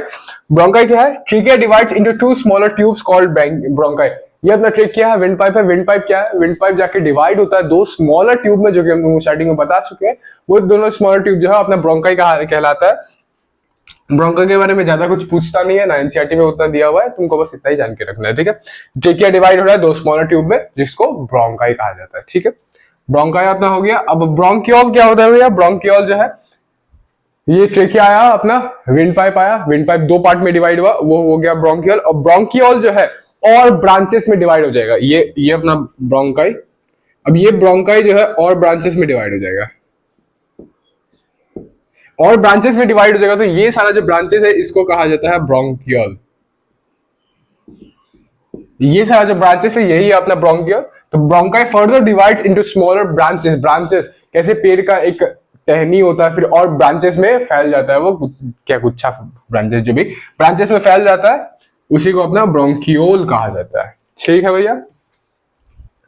तो ये सारा पार्ट अपना हो चुका है ब्रोंकियोल तक। ब्रोंकियोल तक हमको ब्लड के बारे में भी समझाएंगे, एल्वियोलाई क्या होता है वो भी समझाएंगे। एक बार मेरे साथ रिवीजन कर लो, हम लोग क्या क्या देंगे। सबसे पहले एयर जो है कहाँ जाता है? नॉस्ट्रिल में जाता है। नॉस्ट्रिल छेदा है अपना नाक का, ठीक है, एंट्री पॉइंट यहाँ से होता है। नॉस्ट्रिल के बाद हम लोग कहाँ पे जाता है? नेजल पैसेज में जाता है, जो कि यहाँ पे ऊपर में तुम अगर फील करेगा तो छेदा होता है, मतलब खाली जगह होता है, वो यहाँ तक लगभग एक्सटेंड होता है। मेरा जहां तक दाढ़ी तुमको दिख रहा होगा यहाँ तक लगभग एक्सटेंड होता है। और ये नेजल पैसेज, नेजल कैविटी में क्या डिफरेंस है? नेजल पैसेज जो है, एक वाला पार्ट को नेजल पैसेज बोलेगा, यहाँ पे भी एक नेजल पैसेज है, और इसको पूरा मिला देंगे तो उसको नेजल कैविटी कहेंगे, ठीक है। नेजल पैसेज के बाद क्या है? यहाँ पे अपना फेरिंग्स आया। फेरिंग्स क्या है? एक यहाँ पे लगभग होता है। फेरिंग्स क्या है? एक कॉमन पैसेज है, एयर के लिए भी, फूड के लिए भी। उसके बाद क्या आता है? लैरिंग्स आता है, अपना वॉइस बॉक्स आता है। लैरिंग्स यहाँ पे पढ़ रहे हैं हम लोग, वॉइस बॉक्स आता है। उसके बाद क्या आता है? यहाँ पे ट्रिकिया आता है, यानी कि विंड पाइप आता है। यहाँ से हवा हम लोग का पास हो रहा है, ऑक्सीजन जो पास हो रहा है। आगे में फूड पाइप, पीछे में विंड पाइप, पीछे वाला जो विंड पाइप है उसको यूज किया जा रहा है। फिर उसके बाद क्या है? विंड पाइप जो है जाके एक्सटेंड हो जाता है, जाके दो ट्यूब में बट जाता है, जो कि ब्रोंकाई होता है अपने। यहाँ पे तुम जैसे कि देखा। और ये जो ब्रोंकाई, अच्छा इससे पहले ट्रिकिया जो है सी शेप रिंग से भी, cartilage, C shape rings of cartilage से भी ये होता है, सपोर्टेड होता है। और ब्रोंकाई ये जो है ब्रोंकाई में डिवाइड हो रहा है। ये जो ट्रिकिया है, विंड पाइप है, दो स्मॉलर ट्यूब में डिवाइड हो रहा है, जो कि ब्रोंकाई है। और फिर ब्रोंकाई जो है और स्मॉलर ब्रांचेस में डिवाइड हो रहा है, जिसको ब्रोंकियोल कहा जाता है, ठीक है। तो ये हम लोग आ चुके हैं एल्विलाई को पढ़ने के लिए। ये बहुत ही इंपॉर्टेंट है, प्लीज इंपॉर्टेंट मार्क कर लेना। एल्विलाई क्या होता है, ये सब पढ़ने से पहले एल्वियोलाई क्या होता है वो तुमको समझाते हैं। जैसे ये अपना विंड पाइप हुआ, ये अपना ट्रेकिया हुआ। ट्रेकिया क्या हुआ? डिवाइड हुआ ब्रोंकाई में, ठीक है भैया, हमको याद है, आप पढ़ाई थोड़ा देर पहले ही। ब्रोंकाई में डिवाइड हुआ। अब ब्रोंकाई और स्मॉलर ब्रांचेस में डिवाइड होगा, ब्रोंकाई और स्मॉलर ब्रांचेस में डिवाइड होगा। वो सब क्या होता है? ब्रोंकियोल होता है, और पतला पतला ब्रांचेस में, मतलब रफ डायग्राम है, मेरा डायग्राम पे ध्यान देना। और ये जो ब्रोंकियोल है, ब्रोंकियोल का एंड में क्या होता है? अंगूर जैसा शेप में कुछ रहता है, ठीक है। यहाँ पे देखो, ये अंगूर जैसा शेप में, ये अंगूर जैसा शेप में, गोल गोल शेप में ये सब रहता है। यही सबको एल्वियोलाई कहा जाता है। सिंगुलर में एल्वियोलाई कहा जाता है, मतलब एक अगर गोला निकाल दिए तो उसको एल्वियोलाई कहेंगे। और ये जो पूरा गुच्छा है इसको कहा जाता है एल्वियोलर सैक। क्या कहा जाता है? Alveolar sac. यहाँ पे स्पेलिंग लिखा हुआ है, कहीं पर तुम अगर नोट कर रहा है तो कर लेना। अब स्पेलिंग एल्वियोलर, ठीक है, ये एल्वियोलर सैक, पूरा गुच्छा को एल्वियोलर सैक कह रहे हैं, एक को एल्वियोलाई कहा जाता है। तो वही एक निकाल के एल्वियोलाई के बारे में हम लोग यहाँ पे पढ़ने वाले हैं, ठीक है। ठीक है भैया, आई होप समझ आ गया होगा क्या है, मतलब स्ट्रक्चर में कहां पे आ रहा है एल्वियोलाई, लगभग यहाँ पे लंग्स के अंदर में ही। अच्छा, ये जो ब्रोंकाई, ब्रोंकियोल और एल्वियोलाई, ये सब जो है ना लंग्स के अंदर वाला पार्ट है। ब्रोंकाई डिवाइड हुआ, ब्रोंकियोल डिवाइड हुआ, तो ये सब जो है लंग्स के भीतर में है। ये लंग्स है, लंग्स के अंदर वाला पार्ट, ये सब जो है थोड़ा इमेजिनेशन करना, लंग्स के भीतर में होता है ये सब। एल्वियोलाई भी लंग्स के भीतर में होता है। Tiny balloon like structure located at the ends of bronchioles, ये एक छोटा छोटा बलून लाइक स्ट्रक्चर है जो कि ब्रोंकियोल्स का एंड में लोकेटेड होता है, जो कि हम तुमको बता दिए। अब ये टाइनी बलून लाइक स्ट्रक्चर से भैया कहने का क्या तात्पर्य है, कहने का क्या मतलब है? इसका मतलब ये है कि सिमिलरली ये बलून जैसा होता है। पहला बात तो गोल बलून जैसा शेप रहता है, ठीक है। और दूसरा इसका पॉइंट है कि ये जैसे सिमिलरली जैसे बलून में तुम हवा मारता तो वो फूल जाता है, वैसे ये एल्वियोलर सैक में जब हवा ढुकता है तो ये फूल जाता है। क्या बोले? इसके पास बलून वाला प्रॉपर्टी है, तुम बलून में हवा मारेगा बलून फूल जाएगा, वैसे एल्वियोलाई में तुम हवा देगा, इनहेल करेगा, मतलब हवा उसके अंदर जाएगा तो वो फूल जाता है, ठीक है। छोटा छोटा शेप होता है, बलून लाइक स्ट्रक्चर होता है, तुम समझ के, expand with air enters, located at the end of bronchioles, ये पढ़ लिया हम लोग। अब क्या दूसरा, ये site of exchange of gases है, यही अपना एंड पॉइंट है रेस्पिरेटरी सिस्टम का, और यही से क्या होता है, एल्वियोलाई जो है ब्लड को ऑक्सीजन देता है, ब्लड जाके सबको सारा सेल्स को पहुंचा देता है। तो ये एंडिंग पॉइंट है जहां पे site of exchange of gases होता है, ठीक है। मतलब किसके साथ एक्सचेंज ऑफ गैसेस हो रहा है, ब्लड के साथ एक्सचेंज ऑफ गैसेस हो रहा है। कैसे गैसेस जो है एक्सचेंज होता है, डिफ्यूजन के साथ एक्सचेंज होता है, मतलब लेना देना। तो ब्लड जो है CO2 देता है, और ये जो है एल्वियोलाई जो है अपना ऑक्सीजन देता है। अब ये कैसे होता है, डिफ्यूजन का प्रोसेस होता है। डिफ्यूजन का प्रोसेस क्या होता है, देखो हम तुमको अच्छा समझा रहे हैं, उस समय होता क्या है, ये अपना एक एल्वियोलाई, ठीक है, और यहाँ पे ब्लड, इसके सामने में ब्लड, बहुत सारा नेटवर्क ऑफ ब्लड वेसल्स होता है, जो कि अपने नंबर 3 पॉइंट में भी लिखा हुआ है, लेकिन अभी के लिए इधर ध्यान दो। ये अपना ब्लड, ये अपना एल्वियोलाई, ठीक है। एल्वियोलाई के अंदर ऑक्सीजन है। ऑक्सीजन कैसे आया, हम लोग इनहेल कहते हैं, स्टार्टिंग में याद करो, यहां से जो इनहेलेशन करते आ रहे हैं, ये तो यही वाला प्रोसेस पर है ना, यही वाला जो पाथवे पर है, तो क्या जा रहा है, ऑक्सीजन जा रहा है। तो हम लोग ऑक्सीजन लिए हुए, इसके अंदर में O2 है, और ये ब्लड है अपना, ब्लड के अंदर CO2 है। ब्लड को CO2 कहां से मिला, सेल से मिला। सेल क्या कर रहा था, रेस्पिरेशन कर रहा था। रेस्पिरेशन जब कर रहा था, कार्बन डाइऑक्साइड निकाल रहा था, तो जो वो कार्बन डाइऑक्साइड है ब्लड जो है लेके आ गया है। अब ब्लड के पास CO2 है, एल्वियोलाई के पास O2 है, तो ये क्या होगा, यहां पे क्या होता है, एल्वियोलाई जो है O2 ब्लड को देता है, और ये जो ब्लड है CO2 एल्वियोलाई को देता है। वही यहाँ पे एक्सचेंज ऑफ गैसेस, देखो यहाँ पे ध्यान से लिखा हुआ है, एक्सचेंज ऑफ गैसेस लिखा हुआ है, यानी कि गैस का देना, लेन देन। तो CO2 दे रहा है, ऑक्सीजन ले रहा है, कौन, ब्लड। और ये कैसे हो रहा है, by the process of diffusion. Diffusion क्या मतलब क्या हो रहा है डिफ्यूजन में, तो डिफ्यूजन में क्या होता है, देखो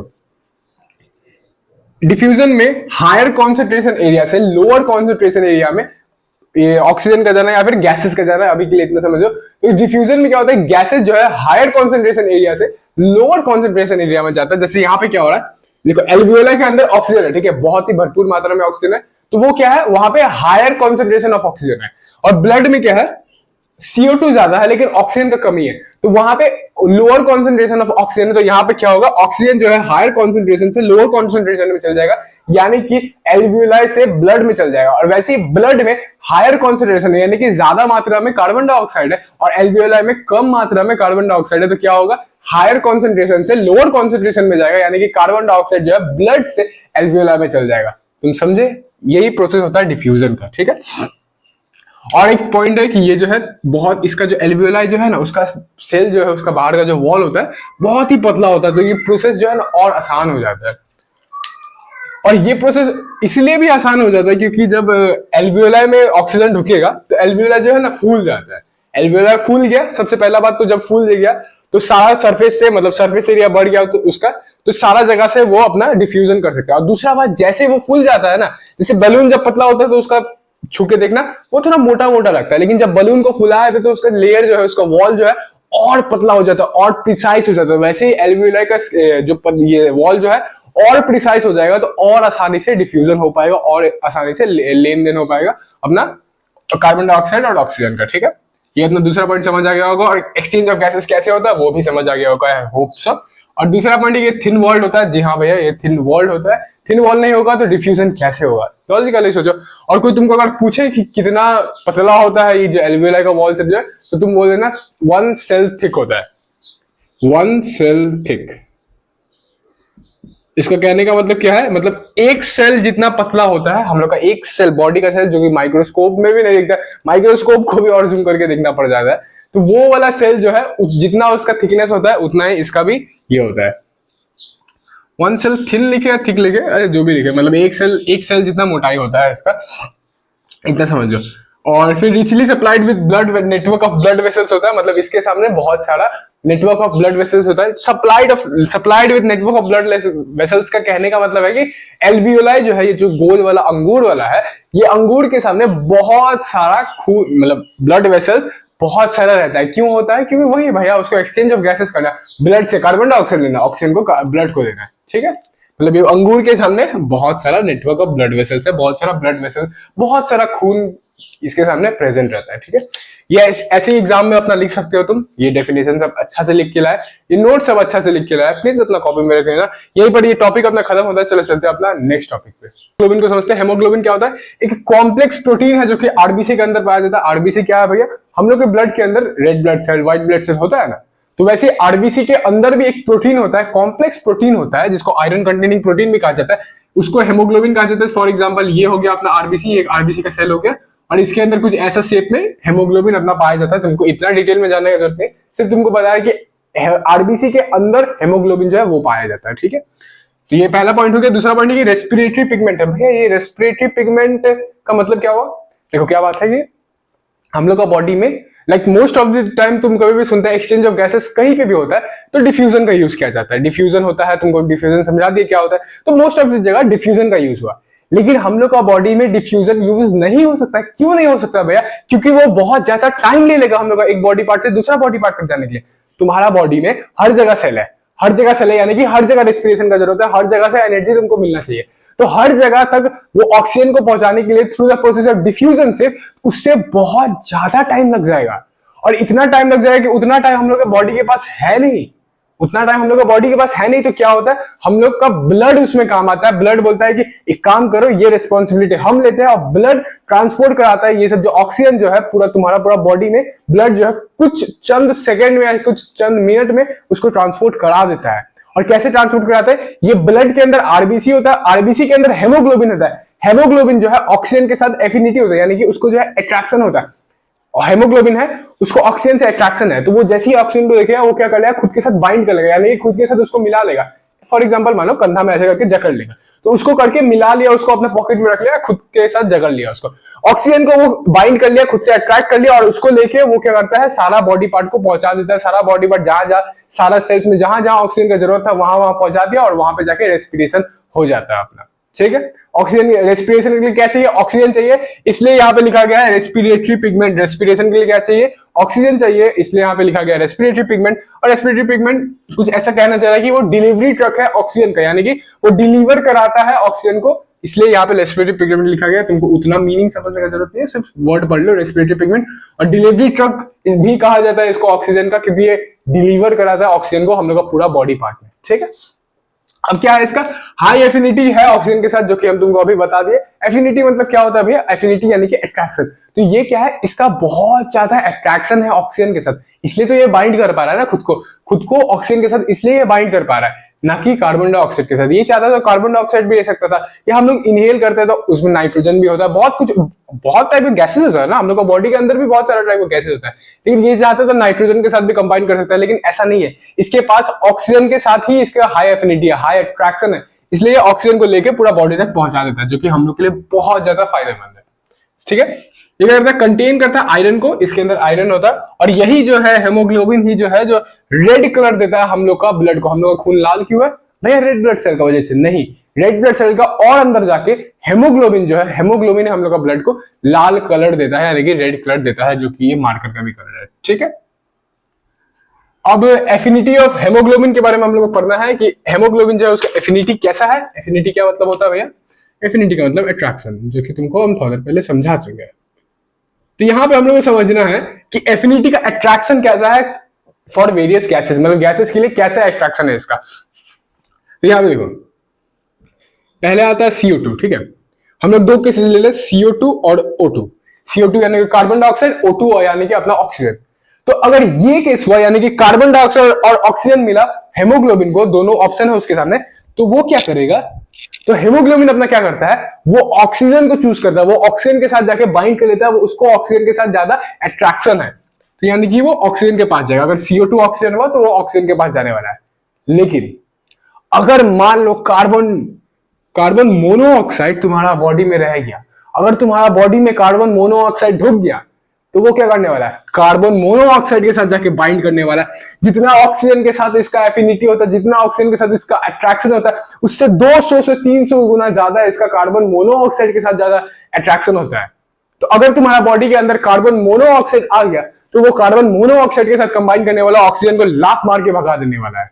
ठीक है, और इसलिए कहा, इस केस में इसलिए कहा जाता है, मतलब गाँव में हम लोग को बोलता था कि अंगीठी के सामने नहीं सोना चाहिए। अंगीठी तुमको समझा दे क्या होता है। जैसे वो ग्रिल, तुम चिकन ग्रिल खाया होगा, चिकन ग्रिल जब भी खाता है तो उसको याद देखे, एक लोहा का वो स्क्वायर शेप में पकाता है जिसमें कोयला रखा रहता है, कोयला जलता है। तुम कभी ना कभी तो दिखाई होगा, कहीं पे भी बारबेक्यू नेशन में कहीं पे भी तुम क्या होगा तो लोहा का उस पर जलाता है। बहुत सारे रेस्टोरेंट में तुम देखा होगा लोहा का उस पर डंडी डंडी चिकन ऐसे रख के अंदर अंदर घुसा के उसको जलाता है, या फिर पनीर को जलाता है, उसमें पनीर को भूजता है, उसमें ग्रिल किया जाता है। ग्रिलिंग क्या पता नहीं कुछ बोला जाता है, तो वो ग्रिल उसमें किया जाता है। तो वो जो है वही चीज जो है उसी का छोटा फॉर्म जो है बहुत सारा गांव में उसको एज अ हीटर यूज किया जाता है ठंडा का मौसम में। तो ठंडा का मौसम में क्या होता है, रात को जब वो जलता है ना तो क्या होता है, उसको रात को इस्तेमाल करा, ठंडा बहुत ज्यादा ठंडा है, ठीक है, मान लो तुम बिहार में रह रहे हो, बहुत ज्यादा ठंडा है, और तुम क्या किया, खिड़की विड़की सारा बंद है, तुम्हारा रूम वूम भी बंद है, गेट वेट भी बंद है, और तुम वो अंगीठी यानी कि वो जो ग्रिल मशीन है, ग्रिल मशीन ही बोल रहे ठीक है अभी ग्रिल, तो ग्रिल मशीन को तुम लगा के सो गया अपना।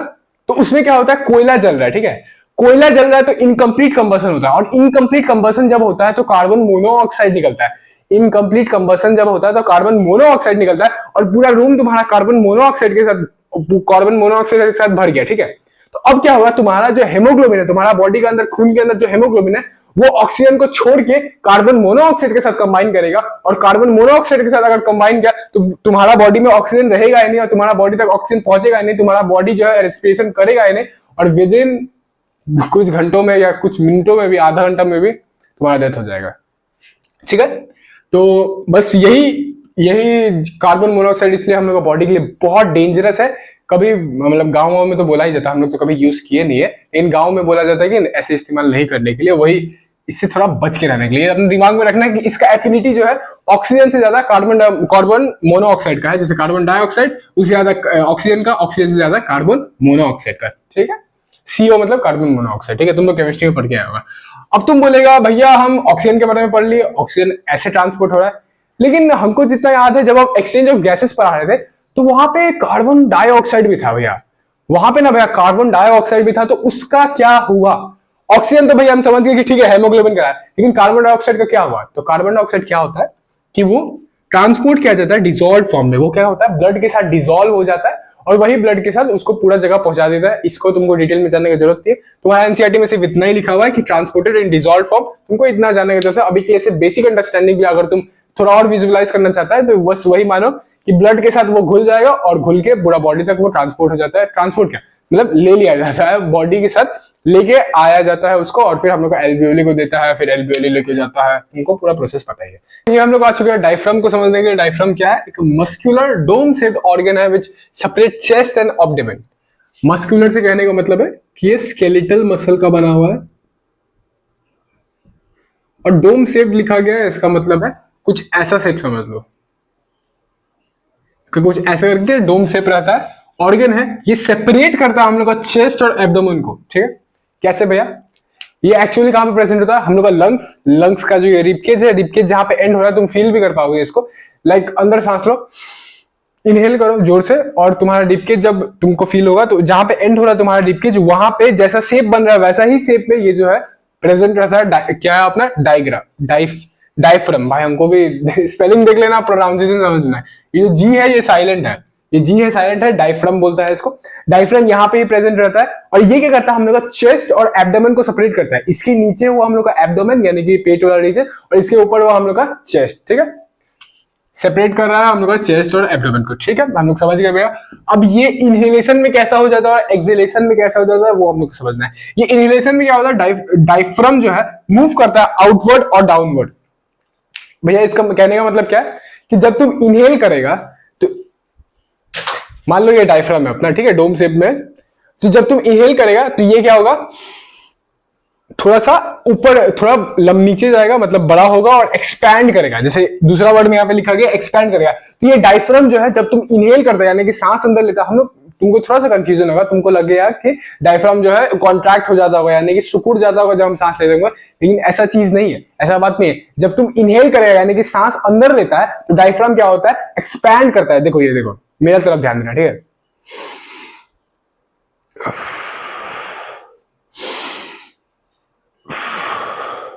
जब हम इनहेल कर रहे हैं मेरा हाथ ऐसे हो रहा है यानी कि ये जो है एक्सपैंड हो रहा है, वैसे डायफ्राम जो है एक्सपैंड होता है जब तुम इनहेल करता है, और जब तुम छोड़ता है, सांस अपना छोड़ता है, डायफ्राम जो है रिलैक्स होता है और अपना शेप में वापस आ जाता है, अपना ओरिजिनल शेप में वापस आ जाता है। यहाँ पे वही लिखा गया है, जब तुम एक्सेल कर रहा है यानी कि सांस छोड़ रहा है तो क्या हो रहा है, डायफ्राम जो है रिलैक्स होता है, रिलैक्स करता है और रिटर्न करता है अपने ओरिजिनल शेप में। और इनहेलेशन में क्या लिखा गया, मूव आउटवर्ड्स एंड डाउनवर्ड्स, मतलब बाहर की तरफ आ रहा है और नीचे की तरफ जा रहा है, यानी कि एक्सपैंड हो रहा है। दूसरे शब्द में बोले तो एक्सपैंड यहाँ पे होता है अपना डायफ्राम, ठीक है। इनहेलेशन में ऐसा होता है और एक्सहेलेशन में ऐसा होता है। तुम यूट्यूब में जाकर कुछ वीडियो भी देख सकता है, यहाँ पे लगा, यहाँ पे हमने लगा रहा है, तुम सर्च मार के देख लेना, ठीक है। चेस्ट, यहाँ पे क्या होता है, जब डायफ्राम एक्सपैंड करता है तो चेस्ट का वॉल्यूम जो है, भाई बार बार काहे गिर रहे हो, डायफ्राम जो है, जब डायफ्राम बड़ा होता है यानी कि हम लोग जब इनहेल करते हैं तो डायफ्राम बड़ा हो गया, इससे क्या होता है, हम लोग के चेस्ट का वॉल्यूम जो है इंक्रीज हो जाता है, ठीक है।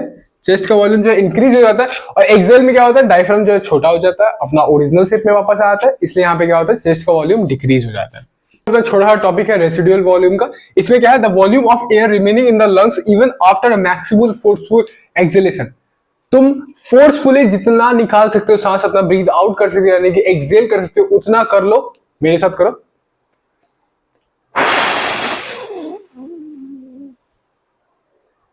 लाइक हम पूरा एक्सहेल कर दिए, पूरा एक्सहेल कर चुका अभी तक, लेकिन ये पूरा एक्सहेल करने के बाद भी मेरा बॉडी में थोड़ा सा सांस रहने वाला, थोड़ा सा एयर रहने वाला, थोड़ा सा ऑक्सीजन रहने वाला है। इसी को रेसिडुअल वॉल्यूम कहा जाता है। अगर ये नहीं होगा हम लोग का बॉडी के अंदर तो हम लोग का बॉडी में बहुत प्रॉब्लम आने वाला है। ऐसा माना जाता है कि 1000 से 1100 ml तक, आई थिंक सो, एक्यूरेट नहीं होगा, या फिर इसके छोड़ो, मतलब इतना सिर्फ मानो कि ये पूरा एक्सहेल करने के बाद भी हम लोग का बॉडी में कुछ अमाउंट ऑफ एयर रहता है, ठीक है। यही अपना लिखा हुआ है, इसको अपना नोट्स में लिखना। Volume of air remaining in the lungs even after maximal forceful exhalation, इसी को रेसिडुअल वॉल्यूम कहा जाता है, ठीक है। हम लोग आ चुके हैं फोटोसिंथेसिस इन प्लांट्स को पढ़ने के लिए। सबसे पहले हम लोग को समझना पड़ेगा कि मैकेनिज्म क्या है गैस एक्सचेंज का, किसके लिए है, प्लांट्स के लिए। तो प्लांट्स कैसे गैस को एक्सचेंज करता है, सबसे पहला चीज जिससे प्लांट्स एक्सचेंज करता है गैसेस को, वो है स्टोमाटा अपना। दूसरा है अपना लेंटिसेल्स और रूट हेयर।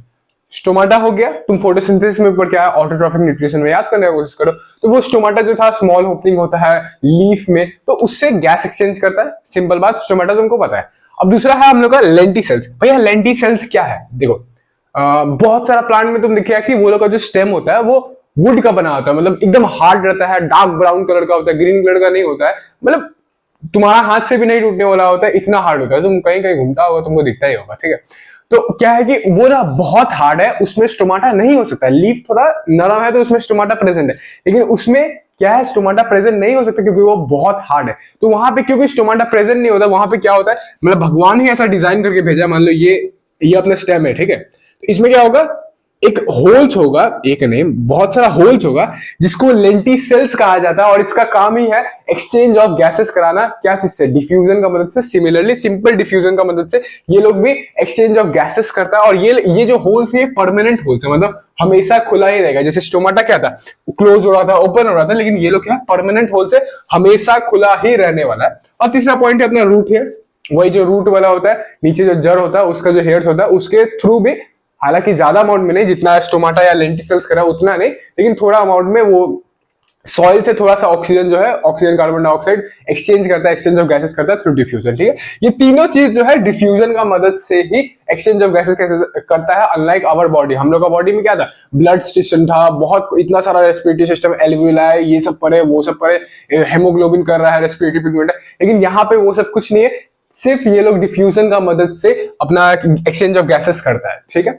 अब हम लोग को समझना है कि रेस्पिरेशन क्या है, फोटोसिंथेसिस क्या है। यहाँ पे तुम एक नया चीज सीखने वाला, मतलब जो पहले पढ़ के नया चैप्टर को, वो जो पहली बार ये वीडियो देख रहा है वो नया चीज सीखने वाला है कि यहाँ पे प्लांट भी रेस्पिरेशन करता है और वो भी कार्बन डाइऑक्साइड को छोड़ता है, और फोटोसिंथेसिस में तो ऑक्सीजन छोड़ रहा है, ठीक है। तुमको तुम्हारा माइंड में तुम एक चीज पढ़ के आया, बचपन से हम लोग पढ़ते हैं, फोटोसिंथेसिस में ऑक्सीजन प्लांट जो है छोड़ रहा है, लेकिन यहाँ पे हम लोग नया चीज सीखने वाले हैं कि रेस्पिरेशन भी करता है प्लांट, और प्लांट जो है कार्बन डाइऑक्साइड भी छोड़ता है, ठीक है। तुम नया चीज सीखिए, कंफ्यूज मत हो, तुम थोड़ा में समझ आ जाएगा। अभी तुमको बस इतना दिमाग में रखना है कि रेस्पिरेशन और फोटोसिंथेसिस दोनों अलग अलग प्रोसेस है। जैसे हम लोग का बॉडी में बहुत सारा अलग अलग प्रोसेस हो रहा है, न्यूट्रिशन हो रहा है, कैसे न्यूट्रिशन तुम देखा अपना चैप्टर पहले, सबसे पहले पढ़ा, फिर उसके बाद देखा रेस्पिरेशन कैसे हो रहा है, फिर उसके बाद तुम देखेगा कि एक्सक्रीशन कैसे हो रहा है, ट्रांसपोर्टेशन कैसे हो रहा है, तो वो सब अलग अलग प्रोसेस हुआ ना। वैसे ये रेस्पिरेशन एक प्रोसेस हुआ, फोटोसिंथेसिस एक प्रोसेस हुआ। ये दोनों अलग अलग प्रोसेस है, दोनों का अलग अलग मैकेनिज्म है। तो रेस्पिरेशन में क्या हो रहा है, प्लांट्स का बात है, ठीक है, प्लांट्स का बात है, इंसान का बात नहीं है। तो रेस्पिरेशन में क्या हो रहा है, ऑक्सीजन को अंदर लेता है प्लांट। प्लीज प्लीज मेरे पे भरोसा करके थोड़ा देर सुनो, कंफ्यूजन क्रिएट होगा बस 1000 में हम तुमको समझा देंगे। रेस्पिरेशन में क्या होता है, प्लांट जो है ऑक्सीजन को अंदर लेता है, कार्बन डाइऑक्साइड को छोड़ता है। सिंपली जो हम लोग रेस्पिरेशन करते हैं वही यहाँ पे कर रहा है। किसके लिए कर रहा है भैया, एनर्जी को ब्रेक डाउन करने के लिए कर रहा है। कहां से एनर्जी मिल रहा है, जो वो एनर्जी खुद बनाया, जो वो खाना खुद बनाया, जो वो ग्लूकोज खुद बनाया, उसी को ब्रेक डाउन करके एनर्जी बनाने के लिए वो रेस्पिरेशन कर रहा है, ठीक है। और फोटोसिंथेसिस क्या है भैया, वही ग्लूकोज को जो बनाया जाता है उसी वही प्रोसेस को फोटोसिंथेसिस कहा जाता है। उसमें क्या होता है, कार्बन डाइऑक्साइड लिया जाता है और ऑक्सीजन जो है एनवायरमेंट में छोड़ा जाता है, ठीक है। तो रेस्पिरेशन और फोटोसिंथेसिस क्या क्या है, रेस्पिरेशन में क्या हो रहा है, जो तुमको हम थोड़ा पहले दिखा है, ऑक्सीजन लिया जा रहा है, कार्बन डाइऑक्साइड छोड़ा जा रहा है। फोटोसिंथेसिस क्या है, ऑक्सीजन को कार्बन डाइऑक्साइड को लिया जा रहा है और ऑक्सीजन को छोड़ा जा रहा है, ठीक। अब यहाँ पे क्या है, the direction of diffusion and net exchange of gases depends upon environmental conditions. चिंता मत करो, तुम्हारा डाउट्स हम क्लियर करेंगे।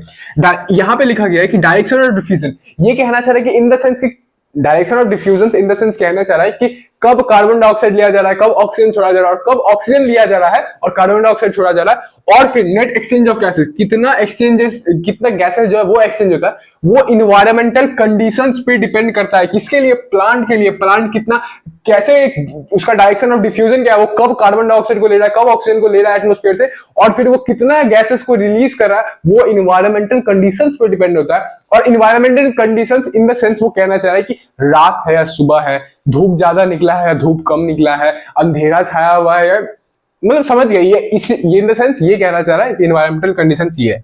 तो यहाँ पे हम लोग को दो चीज देखना है, डे टाइम और नाइट टाइम। इसमें तुम्हारा दो कंफ्यूजन क्लियर होगा, ठीक है। सबसे पहला कंफ्यूजन तुम्हारा दिमाग में होगा कि भैया हम बचपन से सुनते आ रहे प्लांट जो है ऑक्सीजन को रिलीज करता है, और आप यहाँ पे बोल रहे हैं कि वो रेस्पिरेशन का प्रोसेस में कार्बन डाइऑक्साइड को रिलीज कर रहा है। वो तुम्हारा पहला डाउट क्लियर करेंगे हम। और दूसरा डाउट यहाँ पे ये क्लियर करेंगे कि तुम कभी ना कभी कहीं ना कहीं से अपना घर वाला से कहीं ना कहीं से सुना होगा कि रात को पेड़ के सामने नहीं सोना चाहिए। हम लोग को गांव में बोला था, हम लोग नानी वानी बोलते थे कि रात को पेड़ के सामने नहीं सोना चाहिए। उसका भी डाउट क्लियर करेंगे क्यों नहीं सोना चाहिए रात को पेड़ के सामने, ठीक है। देखो अब थोड़ा सा विजुअलाइज करना, सुबह में क्या होता है, सुबह में देखो रेस्पिरेशन एक ऐसा, ये चीज दिमाग में रखना, रेस्पिरेशन एक ऐसा प्रोसेस है जो तुम भी 24 घंटा कर रहा है और प्लांट भी 24 घंटा कर रहा है, ठीक है। ये अपना दिमाग में रखना। अब देखो डे टाइम यानी कि सुबह का टाइम में जब धूप उगा हुआ है, जब सूर्य देवता अपना आ चुके हैं, धूप दे रहे हैं हम लोग को, तो उसमें क्या होता है, रेस्पिरेशन भी हो रहा है। रेस्पिरेशन हर समय होगा, ये में भी होगा, नाइट टाइम में भी होगा, रात को भी होगा। तो रेस्पिरेशन 24 घंटा होने वाला है। अब इसमें क्या होगा, डे टाइम में for most of the green plants के बारे में बात करें, मोस्टली ग्रीन प्लांट्स, वो डेजर्ट प्लांट्स में मत जाना। मोस्टली डे टाइम में क्या होगा, फोटोसिंथेसिस का प्रोसेस होगा। क्यों, क्योंकि उस समय सनलाइट है और फोटोसिंथेसिस सनलाइट के प्रेजेंस में होता है। तो इसमें रेस्पिरेशन भी हो रहा है और फोटोसिंथेसिस भी हो रहा है। किसमें भैया, डे टाइम में, सुबह का टाइम में रेस्पिरेशन भी हो रहा है, फोटोसिंथेसिस भी हो रहा है। अब रेस्पिरेशन क्या, तो CO2 निकाल रहा है। रेस्पिरेशन क्या, तो CO2 एज अ वेस्ट निकालता है, जो कि तुम पढ़ के आया है ह्यूमंस में। रेस्पिरेशन में ऑक्सीजन की मदद से एनर्जी, फूड को, ग्लूकोज को तोड़ा जाता है एनर्जी निकालने के। एनर्जी के साथ साथ कार्बन डाइऑक्साइड और वाटर भी निकलता है, तो उसमें कार्बन डाइऑक्साइड भी निकल रहा है। तो carbon dioxide as a waste product निकल रहा है, एज अ वेस्ट गैस निकल रहा है, ठीक है। अब फोटोसिंथेसिस भी प्लांट कर रहा है, दो प्रोसेस कर रहा है। तो फोटोसिंथेसिस के लिए तो प्लांट को कार्बन डाइऑक्साइड का जरूरत पड़ता है। तो प्लांट यहां पे सोचता है कि हम क्यों ज्यादा मेहनत करें जब हम खुद ही कार्बन डाइऑक्साइड को रिलीज कर रहे हैं। क्यों हम एटमॉस्फेयर से डिफ्यूजन करना जाए, क्यों हम एटमॉस्फेयर से कार्बन डाइऑक्साइड को ले, हम क्यों ना जो हम ही रिलीज कर रहे हैं रेस्पिरेशन करके उसी को फिर से यूज कर लिया जाए, उसी को फिर से रीयूज कर लिया जाए। तो क्या करता है प्लांट, वही कार्बन डाइऑक्साइड को फिर से रीयूज कर लेता है। किसके लिए, फोटोसिंथेसिस का प्रोसेस के लिए। और उसमें क्या करता है, फोटोसिंथेसिस का प्रोसेस करता है और ऑक्सीजन रिलीज करता है, ठीक है। आई होप इतना समझ आएगा। रेस्पिरेशन क्या, कार्बन डाइऑक्साइड छोड़ा, वही कार्बन डाइऑक्साइड को लेके फोटोसिंथेसिस में लगाएगा। फोटोसिंथेसिस में क्या होगा, फोटोसिंथेसिस का प्रोसेस करेगा और ऑक्सीजन को रिलीज करेगा, ठीक है। तो ये जो ऑक्सीजन रिलीज क्या, फोटोसिंथेसिस का प्रोसेस कर ड्यूरिंग, ये लोग क्या करता है, ये चीज को एटमॉस्फेयर में रिलीज कर देता है। इसलिए तुम बचपन से सुनते आ रहे हैं कि प्लांट जो है ऑक्सीजन रिलीज करता है, प्लांट जो है ऑक्सीजन रिलीज करता है। क्यों ऑक्सीजन रिलीज करता है, कार्बन डाइऑक्साइड क्यों नहीं रिलीज कर रहा है प्लांट, इसलिए क्योंकि वो जो कार्बन डाइऑक्साइड रिलीज कर रहा है वो जो है यूज हो जा रहा है, इसलिए वो कार्बन डाइऑक्साइड रिलीज नहीं कर रहा है। प्लांट जो मोस्टली ग्रीन प्लांट जो है वो क्या कर रहा है, ऑक्सीजन रिलीज कर रहा है, और वही ऑक्सीजन तुमको एज अ आउटपुट मिल रहा है, तुमको आउटपुट दिख रहा है। तो इसलिए तुमको पता नहीं चल पा रहा है कि कार्बन डाइऑक्साइड भी रिलीज करता है प्लांट, समझे। अब तुम्हारा पहला डाउट क्लियर हो चुका है कि ऑक्सीजन रिलीज करता है, तो मोस्टली डे टाइम में ऐसा होता है। अब तुम्हारा दूसरा डाउट है जो कि हो सकता है तुम नहीं भी सुन रहा होगा, मेरा से पहली बार सुन रहा होगा, कि रात को पेड़ के सामने नहीं सोना चाहिए। यहां पे इसलिए नहीं सोना चाहिए क्योंकि देखो most of the plant mostly रात को क्या करता है, फोटोसिंथेसिस नहीं करता है, और सुबह में अपना रेस्पिरेशन तो हो रहा है। रेस्पिरेशन क्या बोले, 24 घंटा होने वाला है। तो रात को जो है फोटोसिंथेसिस नहीं हो रहा प्लांट में और रेस्पिरेशन जो है हो रहा है। तो रेस्पिरेशन में क्या अपना वेस्ट प्रोडक्ट निकलता है, कार्बन डाइऑक्साइड निकलता है। रेस्पिरेशन में क्या अपना वेस्ट प्रोडक्ट निकल रहा है, कार्बन डाइऑक्साइड निकल रहा है। और वही कार्बन डाइऑक्साइड को रात को क्या करेगा, प्लांट को यूज, फोटोसिंथेसिस जब हो ही नहीं रहा तो वो कार्बन डाइऑक्साइड का यूज क्या, तो प्लांट क्या करेगा, अरे भैया ये तो वेस्ट प्रोडक्ट है, हम रख के क्या करेंगे, इसको एटमोस्फेयर में निकाल दे। तो वो क्या करता है, एटमोस्फेयर में कार्बन डाइऑक्साइड को रिलीज कर देता है। और इसलिए कहा जाता है कि प्लांट के सामने या पेड़ लग के सामने रात को नहीं सोना चाहिए, क्योंकि वो कार्बन डाइऑक्साइड रिलीज कर रहा है और हम लोग का बॉडी के लिए कार्बन डाइऑक्साइड कोई काम का नहीं है। समझे, हम लोग का मेनली हम लोग को ऑक्सीजन काम का आता है और यहाँ पे कार्बन डाइऑक्साइड रिलीज होता है, तो इसलिए बुरा आता है रात को पेड़ के सामने नहीं सोना चाहिए। ठीक है, आई होप सो तुमको ये डाउट क्लियर हुआ होगा और रेस्पिरेशन कैसे प्लांट्स में हो रहा है वो तुम देखा होगा। ठीक है, या हम समझ ले कि एक्सचेंज ऑफ गैसेस कैसे होता है और रेस्पिरेशन क्या है, फोटोसिंथेसिस क्या है, प्लांट कैसे कर रहा है, कौन से समय में क्या कर रहा है, हम वो समझ गए। लेकिन एक्चुअली में भैया प्लांट जो है वो प्रोसेस कैसे कर रहा है, रेस्पिरेशन जो है अपने अंदर जो है सेल के अंदर कैसे कर रहा है और उससे एनर्जी कैसे निकाल रहा है ग्लूकोज के जरिए से। तो यहाँ पे सिंपली कुछ नहीं वो लोग कर रहा है। तुम रेस्पिरेशन पर क्या आया है, मेरे से रेस्पिरेशन पर है, स्टार्टिंग में पर क्या है और उसमें डिफरेंसेस पढ़ा, aerobic respiration, anaerobic respiration. Simply यहाँ पे एरोबिक रेस्पिरेशन होने वाला है, क्यों, क्योंकि प्रेजेंस ऑफ ऑक्सीजन है। ऐसा नहीं है वो जो रेस्पिरेशन वाला जो प्रोसेस पर क्या है वो स्पेसिफिकली ह्यूमंस के लिए ही था, वो ऑल लिविंग ऑर्गेनिजम्स के लिए था, मतलब mostly living organism in the presence of oxygen ऐसा ही प्रोसेस करता। अभी तुम आगे फिश के बारे में भी पढ़ेगा, फिश भी in the presence of oxygen वही एरोबिक रेस्पिरेशन को करता है। तो यहाँ पे क्या है, ग्लूकोज जो है, सबसे पहले ग्लूकोज को साइटोप्लाज्म के अंदर पाइरुवेट में तोड़ा जाता है। हम तुमको डिटेल में नहीं समझाने वाला क्योंकि तुम पर क्या है, ग्लूकोज क्या है अपना 6 कार्बन मॉलिक्यूल है, पाइरुवेट क्या है अपना 3 कार्बन मॉलिक्यूल है।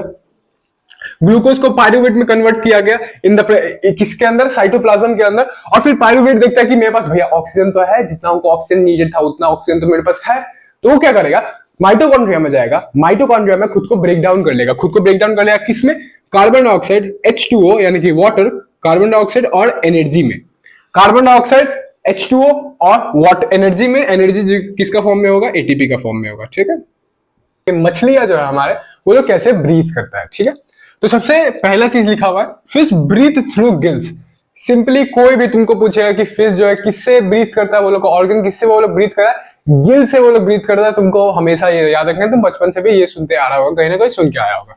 गिल्स क्या होता है भैया, गिल्स एक रेस्पिरेटरी ऑर्गन होता है जिससे, जो एक्वेटिक एनिमल के लिए होता है। गिल्स एक्वेटिक एनिमल के लिए रेस्पिरेटरी ऑर्गन है, जैसे हम लोग के लिए लंग्स होता है, लंग्स की एक्सचेंज ऑफ गैसेस कराता है, वैसे ही मेन ऑर्गेनिज्म जो है, मेन ऑर्गन जो है फिश लोग के लिए, मछली लोग के लिए, एक्वेटिक एनिमल्स लोग के लिए वो गिल्स ही होता है। ठीक है, ये क्या होता है, एक cover, have a cover called gill cover और ओपर्क्यूलर। गिल के ऊपर एक कवर होता है, उसको या तो गिल कवर कहा जाता है या फिर ओपर्क्यूलर कहा जाता है। तुम थोड़ी देर में समझने वाला उसका रोल क्या है। और इसके लिए हम एक एडवाइस देंगे कि तुम एक वीडियो भी देख सकता है, ये ब्रीदिंग इन फिश भी तुम सर्च मारेगा तो तुमको एक टेड एड का कोई वीडियो मिलेगा, उसमें अच्छा से एक्सप्लेन किया हुआ है। यहाँ पे हम सिर्फ वर्ड पे तुमको एक्सप्लेन कर पाएंगे, लेकिन वहां पे एनिमेशन के थ्रू एक्सप्लेन किया गया, अगर तुम देखना चाहेगा तो देख सकता है। ठीक है, यहाँ पे प्रोसेस, अब हम लोग समझते हैं कि प्रोसेस क्या, भैया हम समझते हैं कि ठीक है ब्रीथ का, गिल्स का मदद से वो लोग सांस लेते हैं यानी कि ब्रीदिंग करता है। अब लेकिन प्रोसेस क्या होता है वो हम लोग को समझना है, कैसे, जैसे हम लोग सांस ले रहे हैं, हम लोग इनहेल एक्सहेल कर रहे हैं थ्रू नोज। ठीक है, लेकिन वो लोग कैसे, ये जो प्रोसेस है वो लोग कैसे कर रहा है वही हम लोग को देखना है। ठीक है, प्रोसेस क्या है, सबसे पहले लोग अपना माउथ खोलता है, माउथ ओपन्स, वाटर एंटर्स। ठीक है, सबसे पहला चीज है वो लोग, फिश लोग जो है, तुम कभी भी देखना वीडियो में देखना, कोई भी GIF तुम लोग व्हाट्सएप में यूज करेगा तो फिश मान लो मछली पानी में चल रहा है, ठीक है, तो तुम थोड़ा सा ध्यान देना कि उसका माउथ जो है ना बार बार खुलेगा बंद होगा, खुलेगा बंद होगा। तो वो क्या कर रहा है, इसी का मतलब से वो प्रोसेस है उसका ब्रीदिंग के लिए, वो बेमतलब में नहीं खोल रहा है, वो पानी को पी नहीं रहा है, पानी को खा नहीं रहा है, वो ये इसलिए खोल रहा है क्योंकि ये उसका ब्रीदिंग का प्रोसेस है। भैया तुम जो सांस ले रहा है, तुम्हारा ये जो है चेस्ट क्यों मूव कर रहा है, क्योंकि तुम ब्रीथ कर रहा है, वो ब्रीदिंग का एक प्रोसेस है। लेकिन वो जो वही वैसे ही जो फिश है उसके लिए ये जो एक प्रोसेस है उसका माउथ को खोलना बंद करना, तो वो अपना माउथ खोलता है और पानी को अंदर में घुसाता है। ठीक है, माउथ खोला, पानी अंदर घुसा, वाटर जो है एंटर किया। उसके बाद क्या है, गिल कवर जो है open, water leaves by passing through gills. जैसे ही वो मुंह खोला पानी उसके अंदर गया और फिर वो क्या करेगा, जैसे मान लो ये मछली है, ठीक है, मछली कैसे बनाए, आई होप सो ये मछली होता है, ऐसे ही होता है, कुछ ऐसा ही होता है, मतलब समझ लो, ठीक है। ये इसका माउथ है, ये माउथ बार बार खोल रहा है बंद कर रहा है, तो एक स्टेप तुमको समझाते हैं। मान लो एक बार माउथ खोला तो पानी जो है अंदर घुसा है, ठीक है, इसके बॉडी के अंदर घुसा है। अब यहाँ पे क्या होता है, गिल कवर होता है, और यहाँ पे मान लो कुछ ऐसे ऐसे गिल होता है, यहाँ पे ऐसे ऐसे गिल होता है, और यहाँ पे क्या होता है, गिल कवर होता है। तो ये क्या करेगा, एक सेकंड को, तो ये क्या करेगा, अपना गिल कवर जो है, ये जो ये वाला पार्ट जो है, इसको खोल देगा, इसको खुल सकता है, गिल कवर जो है वो खुल सकता है। तो ये क्या करेगा, अपने गिल कवर का पार्ट को खोल देगा, और यहां से क्या होता है, वाटर जो है निकल जाता है। पहले माउथ से पानी लिया, और just within some fraction of second ये लोग क्या करता है, गिल कवर को खोल देगा। तो माउथ को बंद कर लिया, गिल कवर को खोल लिया, तो क्या हो गया, गिल से अब पानी निकल जाएगा, ठीक है। माउथ से पानी लिया, फिर माउथ को बंद किया, फिर गिल कवर को खोला, गिल से पानी निकल गया। फिर क्या होता है, जब वाटर जो है, जब पानी जो है गिल कवर से निकलता है, तो वो क्या होता है, गिल से पास होके जाता है। ये जो गिल्स है, ये गिल कवर है, ठीक है, ये गिल कवर है, और ये जो गिल है, तो जब गिल कवर से निकलता है पानी, तो पानी जो है गिल से पास होके जाता है। तो भैया इसका सेंस क्या है, जब गिल से पास होके जाता है वाटर, पानी जो है जब गिल से पास होके जाता है, तो गिल्स क्या करता है, उसमें से वाटर में से जो डिसॉल्व फॉर्म में ऑक्सीजन है उसको एब्जॉर्ब कर लेता है। यही है इसका ब्रीथिंग प्रोसेस। वो लोग क्या किया, माउथ को खोला, पानी अंदर लिया, फिर माउथ को बंद किया, गिल से पानी निकाला, गिल से जब पानी निकाला तो गिल से पास होके, गिल से एक फिल्टर जैसा मान लो, कैसे तुम्हारा आरओ में फिल्टर लगाता है, फिल्टर से पास होके पानी का सारा केमिकल जो डस्ट पार्टिकल होता है वो निकल जाता है। वैसे यहाँ पे वो जब गिल से पास होगा वो फिल्टर हो जाएगा, यानी कि उसमें से ऑक्सीजन जो है डिसॉल्व फॉर्म में उसको साइड कर दिया जाएगा, और उसी समय जो कार्बन डाइऑक्साइड वो लोग रिलीज करता है, कार्बन डाइऑक्साइड भी गिल कवर के द्वारा ही निकाल दिया जाता है। वो समझने की जरूरत नहीं, हम तुमको सिर्फ बता दे रहे हैं। जब वाटर पास किया जाता है, यहाँ पे देखो लिखा हुआ है, O2 is absorb from water bye gills. O2 जो है, जो कि डिसॉल्व फॉर्म में होता है वाटर में, वो गिल्स जो है अब्सॉर्ब कर लेता है, ठीक है, ठीक है, ठीक है भैया। आई होप ये प्रोसेस तुमको समझ आएगा कि वो लोग कैसे सांस ले रहा है, वो लोग ब्रीदिंग कैसे करते हैं, यही है वो लोग का ब्रीदिंग का प्रोसेस। अब यहाँ पे हम लोग को एक चीज नोट करने का जरूरत है कि rate of breathing in aquatic animals is faster as compare to terrestrial animals as they use oxygen dissolved in water which is less as compared to oxygen present in air। हम लोग को air में oxygen जो है present रहता है 21% पे, लेकिन पानी में क्या होता है, वो 21% नहीं होता, वो 21% नहीं होता, वो उससे भी कम होता है। तो क्योंकि पानी में डिसॉल्व, पानी में जो है एयर ऑक्सीजन का मात्रा जो है कम है, तो वो लोग क्या करना पड़ता है, और जल्दी जल्दी जो है ब्रीदिंग रेट वो लोग का जो ज्यादा होता है, वो लोग ज्यादा ब्रीथ करता है। जैसे हम लोग के लिए लगभग 12 से 18 होता है पर मिनट ब्रीदिंग, एक ब्रीथ क्या हुआ, इनहेल एक्सहेल। वो लोग के लिए क्या होता है, 20 से 80 रहता है, मतलब वो लोग का 80 तक जा सकता है, हम लोग का मैक्सिमम 18 तक ही जाएगा, 18 20 तक जाएगा, लेकिन वो लोग का क्या होता है 80 तक भी जा सकता है वो लोग का ब्रीदिंग रेट, यानी कि वो लोग बहुत ही फास्ट करता है अपना ब्रीदिंग को, हम लोग से 2 गुना 3 गुना भी ज्यादा फास्ट करता है ब्रीदिंग को, ठीक है। वो लोग ऐसा क्यों कर रहा है, क्योंकि पानी में जो है ऑक्सीजन जो है पानी में डिसॉल्व फॉर्म में रहता है। ये इंपॉर्टेंट है, प्लीज नोट करके रखना है इसको, कहीं भी तुमको पूछ सकता है, ठीक है, एग्जाम में भी पूछ सकता है, बहुत ही फेवरेट टॉपिक है एनसीईआरटी का। और एक इंटरेस्टिंग चीज जो तुमको बताना चाहेंगे कि जैसे एयर में 21% ऑक्सीजन है, ठीक है, तो वो 21% जो ऑक्सीजन है उसमें से सिर्फ जब हम लोग ब्रीथ लेंगे तो हम लोग सिर्फ 25% ही उसमें से ऑक्सीजन को निकाल पाते हैं। 21% ऑक्सीजन, वो 21% में से भी हम लोग 25% ऑक्सीजन को ही एब्जॉर्ब कर पाते हैं अपना बॉडी में। लेकिन फिश जो है, एक्वेटिक एनिमल्स जो है, वो लोग का एब्जॉर्प्शन रेट बहुत हाई होता है, वो लोग का एफिशिएंसी जो है ऑक्सीजन ऑब्जॉर्व करने का वो बहुत हाई होता है। वो लोग लगभग, मान लो पानी में हमको एग्जैक्ट नंबर नहीं पता, लेकिन मान लो पानी में 15% ऑक्सीजन है, तो 15% में से, हम एग्जैक्ट नंबर नहीं है, 15% में से वो लोग 75% ऑक्सीजन को एब्जॉर्व करेगा, यानी कि एफिशिएंसी वो लोग का ऑक्सीजन एब्जॉर्व करने का बहुत ज्यादा रहता है, बहुत अच्छा होता है।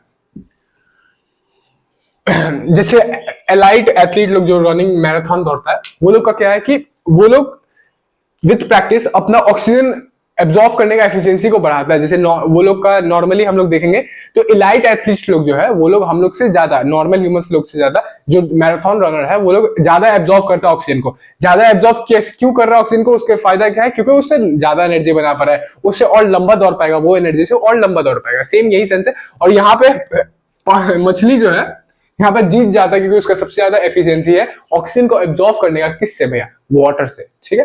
आई होप ये तुमको ये प्रोसेस समझ आया होगा। यहीं पर अपना पूरा चैप्टर नहीं, ये वीडियो खत्म होता है, तो ये टॉपिक खत्म होता है। इसके बाद हम ट्रांसपोर्टेशन का भी वीडियो बना देंगे। आई रियली अप्रिशिएट कि तुम यहाँ तक आए हो, यहाँ तक वीडियो को देखे होगा।